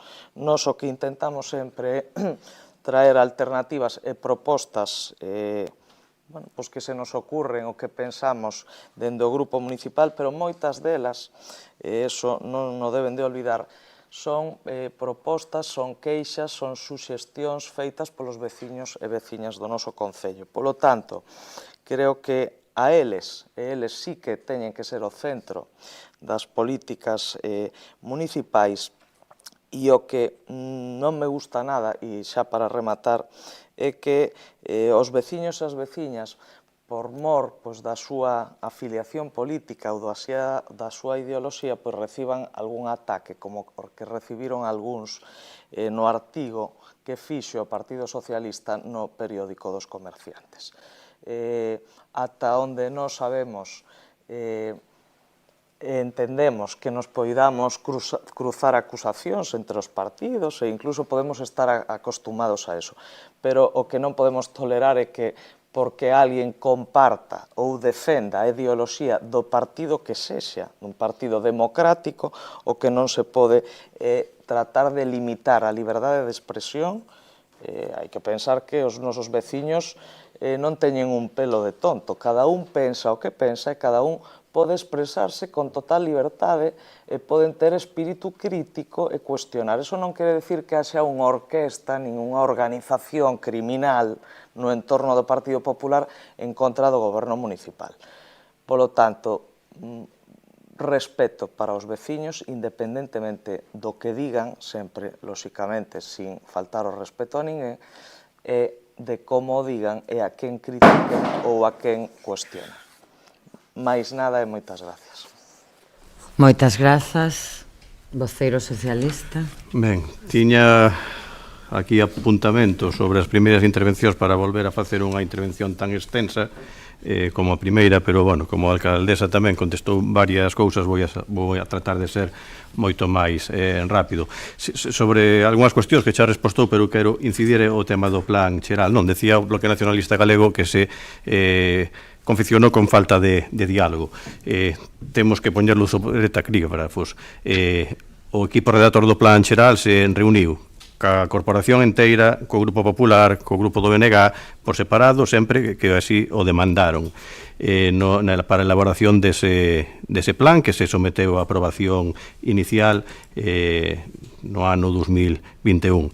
E a participación da veciñanza se produce no momento da exposición pública, non? E cando esa veciñanza se pode pronunciar e presentar as alegacións, como si fixeron. E cando houbo un tema dunha controversia tan elevada como foi, por exemplo, o vial de Infesta, o concelleiro por aquel entonces de Urbanismo e o voceiro do grupo de goberno, pois acudiu á parroquia de Infesta, convocou os veciños e as veciñas, se lles explicou o porqué da inclusión dese vial e se comprometeu nesa xuntanza a que ese vial ia ser eliminado do documento, como así foi. Polo tanto, falta de diálogo ningunha. Cal é a situación do plan xeral e tamén o devenir? O plan xeral quedou para a súa aprobación pendente do trámite medioambiental no ano 2007. no mandato 2007-2011 ese plan xeral se meteu nun caixón, pasou o trámite medioambiental e non se someteu á aprobación plenaria, que levou consigo que tuveramos que volver a licitar, non? A elaboración do plan xeral. Volveuse a elaborar, se colleu como referencia ese documento que había quedado no caixón no mandato 2007-2011, se someteu a aprobación plenaria e foi recheitado. Por lo tanto, o tivemos que volver a licitar. Volveuse a licitar, volveuse a traballar nese documento cas premisas que digo, dándolle participación a todos os grupos políticos e aprobouse de forma inicial. Se someteu a evaluación por parte da veciñanza, se presentaron esas alegacións, se enviou ao trámite medioambiental, pasou ese trámite medioambiental con unha serie de condicionantes, chegaron todos os informes favorables das administracións competentes e, polo tanto, agora se estivo adaptando o documento a eses condicionantes do trámite medioambiental e, como vostedes saben, se está tratando de levar a cabo unha permuta dos terrenos do pasatempo da parcela principal, a que está máis cercana ao río Mendo, para tratar de que sexa toda de titularidade municipal e que os propietarios teñan esa mesma participación en fincas do Concello, para concentrar toda a propiedade municipal nesa parcela e non defender, senón protexer esa zona máis cercana ao río. E, polo tanto, xa se levou a cabo unha primeira xuntanza con esos propietarios, se lles explicou, se lles vai a volver a citar, e en canto eso este enfocado e o documento xa finalizado con esos trámites con esas inclusións desas condicionantes que non eran outra cousa que adaptar a planimetría e, sobre todo, regularizar a captación da auga no río Mendo, traerase neste ano, en próximas datas, en canto este documento, a aprobación plenaria. E, por suposto, pido a altura de miras a todos os grupos e que apoien o documento, que vai a recoller esas achegas e que van a resolver con criterios técnicos todas esas alegacións por parte da veciñanza. O PEPRI, como ben saben vostedes, houbo que rescindir o contrato por incumprimento da anterior empresa que gañou o concurso, se volveu a licitar, axudicouse, entregaron os traballos recentemente, se solicitaron os permisos sectoriais e está pendente do informe para aprobación inicial por parte do Pleno da Corporación. Cando ese informe este elaborado polos técnicos municipais, traerase a aprobación plenaria. Tamén pido altura de miras para que ese documento tan demandado e que se elaborou con criterios técnicos e baixo a dirección política para tratar de que se facilite a recuperación, pero a protección do noso patrimonio do casco histórico, no cal tivemos responsabilidades todos. Tivo responsabilidades o Partido Popular en solitario, o Partido Popular en coalición, o Bloque Nacionalista en coalición, o Partido Socialista con maioría absoluta, con coalicións, e nunca, ningún goberno nun só mandato invertiu 5 millóns de euros íntegros no casco histórico. Polo tanto, hai proxecto, esos 3 proxectos están totalmente pensados, encadenados e enfocados na recuperación do noso casco histórico. Eu pregunto por que, cando este Concello tivo 6 millóns de euros en plans única e exclusivamente se destinaron ao casco histórico a cambiar a chapacuña dos soportais e convertilo no Valle dos Caídos, que hasta que se puliu toda esa zona de chapacuña eran habituales as caídas de veciños e de veciñas que non paraban de caer naquela zona. Si para algo vale este pleno, eu creo que foi superinteresante e esperemos que a partir de agora sexa xa a norma xeral e así o recolle tamén, non o Regulamento Orgánico Municipal, pero é un debate totalmente constructivo, pero tamén a mí valeume para comprobar que o seu abandono do Grupo Popular é un viaxe con retorno, non? Despois do que acaba de anunciar e de que está disposto a levar a cabo unha moción de censura, pois empecen a negociar cando vostedes queiran, que nós estamos única e exclusivamente ocupados e preocupados de traballar polos nosos veciños e polas nosas veciñas. Se nos decía, creo que era o Partido Popular, que temos un proxecto esgotado, que non atendemos aos veciños, que facemos críticas pola afiliación política ante ataques. Nos os ataques, as críticas, as aceptamos e as recibimos sin ningún tipo de complexos. Para eso estamos. O que nos ocupa e nos preocupa é e traballar. O que non toleramos son os bulos. O que non podemos tolerar son acusacións infundadas e que van única e exclusivamente dirixidas a mentir e a facer dano, pero dano personal, non dano político. Entón, cando se lle ataca a un concelleiro para facerlle dano persoal, pois evidentemente reaccionamos. Con respeto, pero reaccionamos.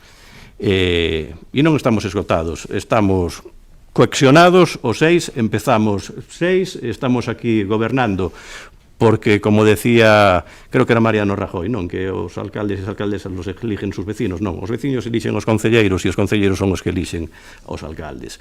E aquí neste caso a nosa alcaldesa foi elexida porque a veciñanza aritméticamente dixo que a esquerda tiña 9 concelleiros e a dereita pois 8. E eu decía, empezamos 6, eu creo que os 6, salvo que nos dé un ataque que tamén pode ser, pois acabaremos o mandato. Outros grupos empezaron 8, se lle marcharon 3, agora están 6, igual outros grupos son os que están esgotados, cansados, pero bueno, nós estamos totalmente utilizando técnicos anglosaxós on fire. Xa para xa remato, que se invertiu en xardineiras todo o gasto en patrimonio, non, 5 millóns de euros no casco histórico. Vostede, que é unha persoa meticulosa, que tivo a molestia de ir a facer traballos de investigación no arquivo para decir que ese mobiliario non estaba inspirado no arquitecto González Villar, tamén púdose tomar a molestia de quitar unha foto, despois lle dou a aplicación, lle quita a foto á árbore e xa lle di a que especie pertence, se é de folla caduca ou perenne, e se no mes de marzo é normal que as súas follas estén de cor marrón. E o mesmo consello tamén lle dou a vostedes. Miren na Wikipedia, Betanzos no último ano ganou 179 habitantes, a evolución da pirámide poboacional é a que... E non vos teño que decir por que nos apoyáchedes, eu creo que o deixáchedes claro. É certo que firmamos un pacto de investidura que está aí, o traía por si había que aclarar algún dos puntos, pero a min en ningún momento se me dixo, nin eu dixen que se presionaba, que se non se nos apoyaba a nós, pois nós non votaríamos a Goretti San Martín, como decía aquí o concelleiro dos non as gritos, ou a Lores. En cariño ao goberno PP, porque o Bloque Nacionalista Galego non apoiou a investidura do alcalde do Partido Socialista e non houbo ningunha represalia.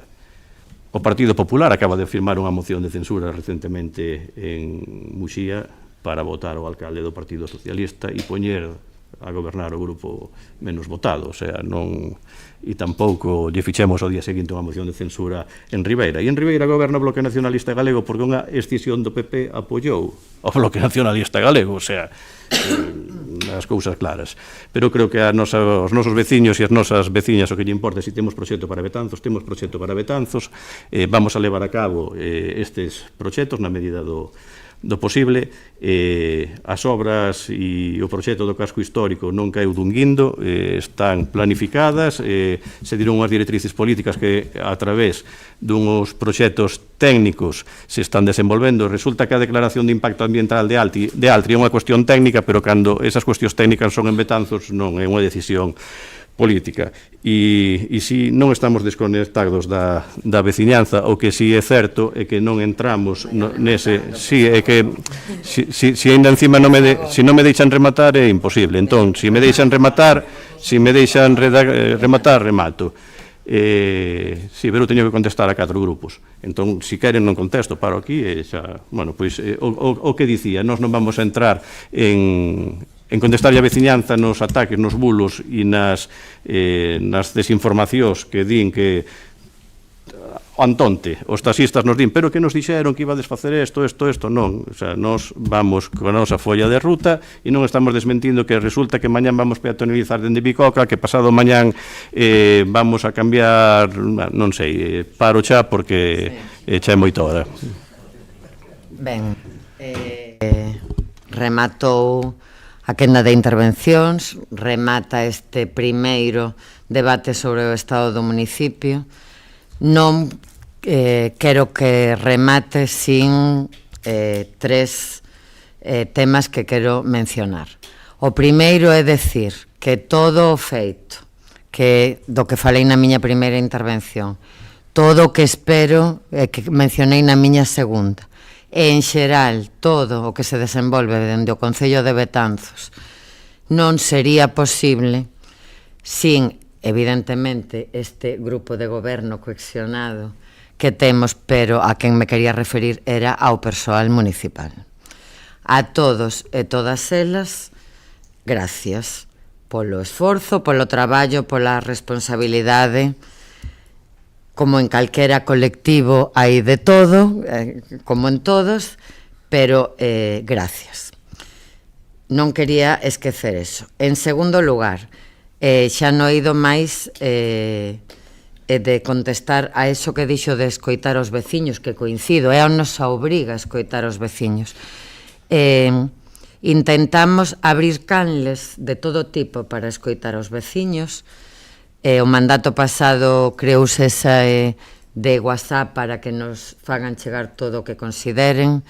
As portas do meu despacho e do Concello están abertas para todas. Os correos electrónicos a min cheganme consultas pola rúa permanentemente. Celebramos consellos municipais en varios eidos para escoitar a esas entidades. Celebramos plenos infantís para escoitar o que teñen que decir os nosos nenos e nenas. Celebramos plenos de persoas maiores. Por certo, tamén se fixo, non o dixen, por primeira vez este mandato, para escoitar as persoas maiores. Vamos polas parroquias. Creo, sinceramente, que non sei por que comenta, dixo máis dunha vez, ademais desa desconexión. Se a percepción que ten a ciudadanía é esa, pois trataremos de correxilo, evidentemente. Hai moitas canles para falar con nós directamente, en persoa. Vivimos aquí, paseamos por aquí, compramos aquí. Quero decir, a min falame moita xente pola rúa, por teléfono, por WhatsApp, por correo electrónico.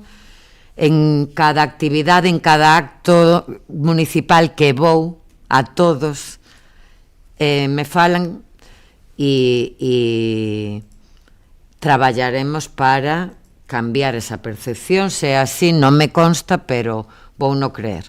O que si non podo compartir con vostede, que sempre me pon moi fácil, é algo que dixo referíndose ao BNG. Cando a aritmética nunha corporación non dá para maioría absoluta, é democrático, é lóxico os acordos. Vostede fala dun acordo completo, global, BNG-PSDG, que existe en liñas xerais, non se vai a negar, igual que existe un acordo global a nivel España entre o Partido Popular e Vox, que non se pode negar. Están aí, ningún é mellor que outro. Se a aritmética dá, é democracia. Eu son a única de aquí que estiven na situación que comentou a vocera do Partido Popular. Eu pertencía ao partido máis votado no 2011, pero, pero na investidura tivo máis votos o Partido Popular, menos votado naquel momento que o Partido Socialista. Democrático absolutamente. Alcaldesa e grupo de goberno totalmente lexítimo. Fastidia? Pois evidentemente, eu estiven aí. Pero a democracia é así, cando nos convén e cando non nos convén tamén.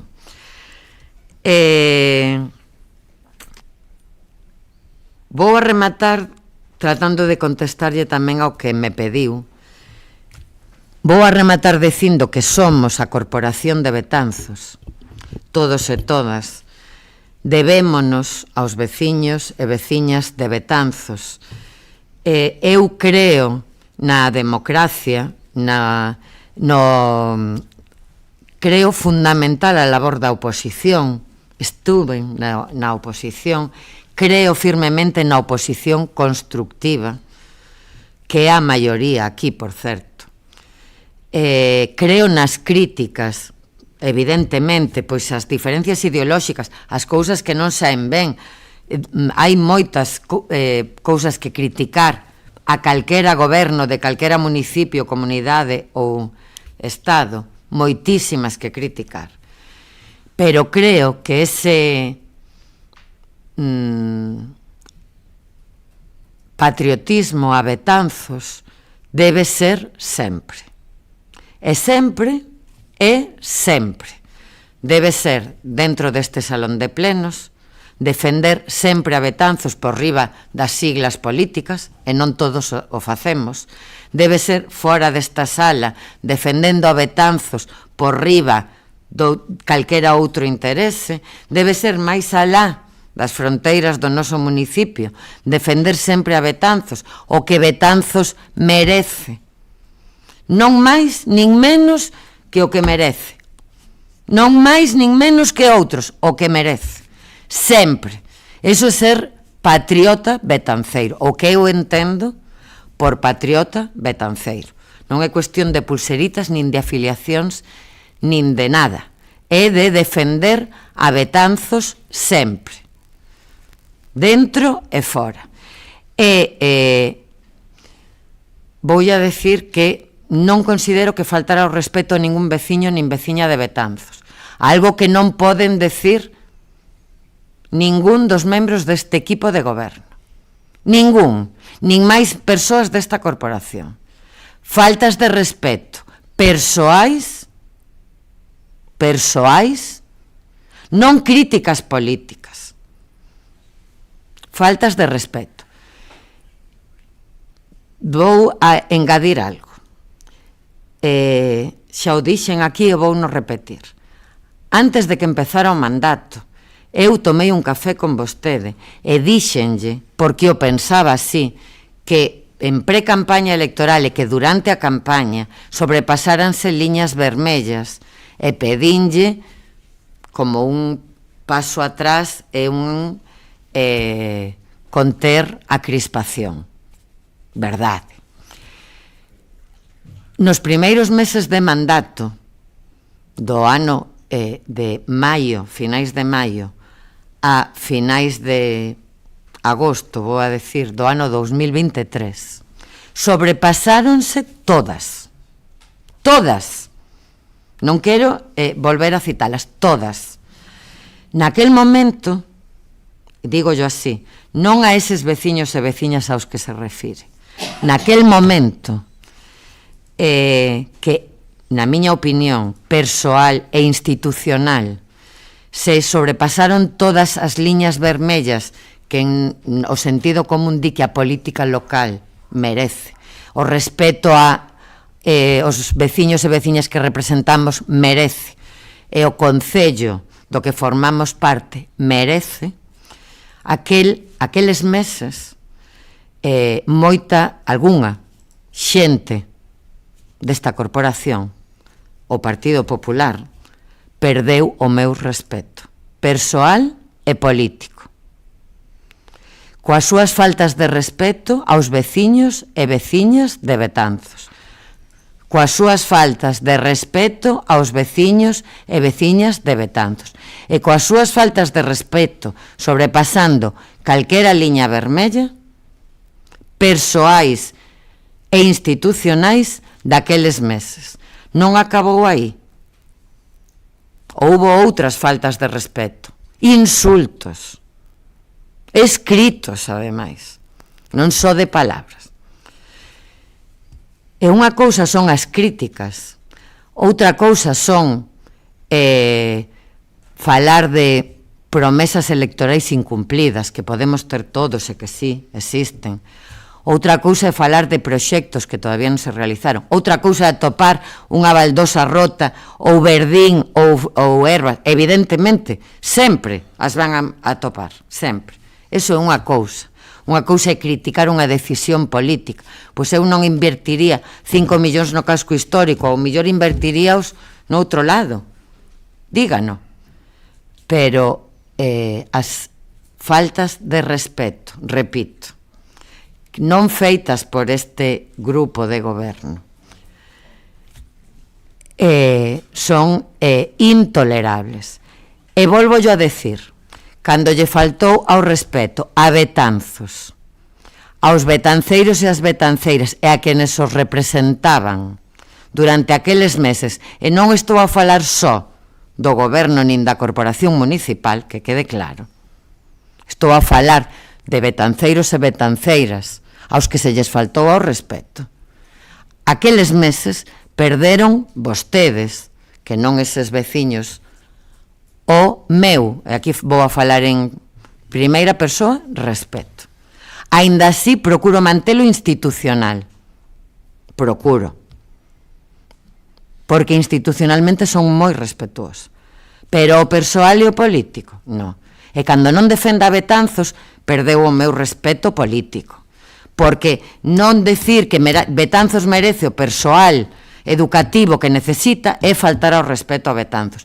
E non demandar para Betanzos o que necesita, poñendo por enriba as siglas políticas, na miña opinión, é faltar ao respeto a Betanzos. Eso está moi por encima de pulseras, de tatuaxes e de frases grandilocuentes. De Betanzos merece máis, claro que sí. Betanzos merece que se pelexe por Betanzos por enriba de todo. E eso, corporación, témolo por diante, é tarefa de todos e todas. Boa noite. Rematado este primeiro debate sobre o estado do municipio. Boa noite. Muy bien, enhorabuena, alcaldesa.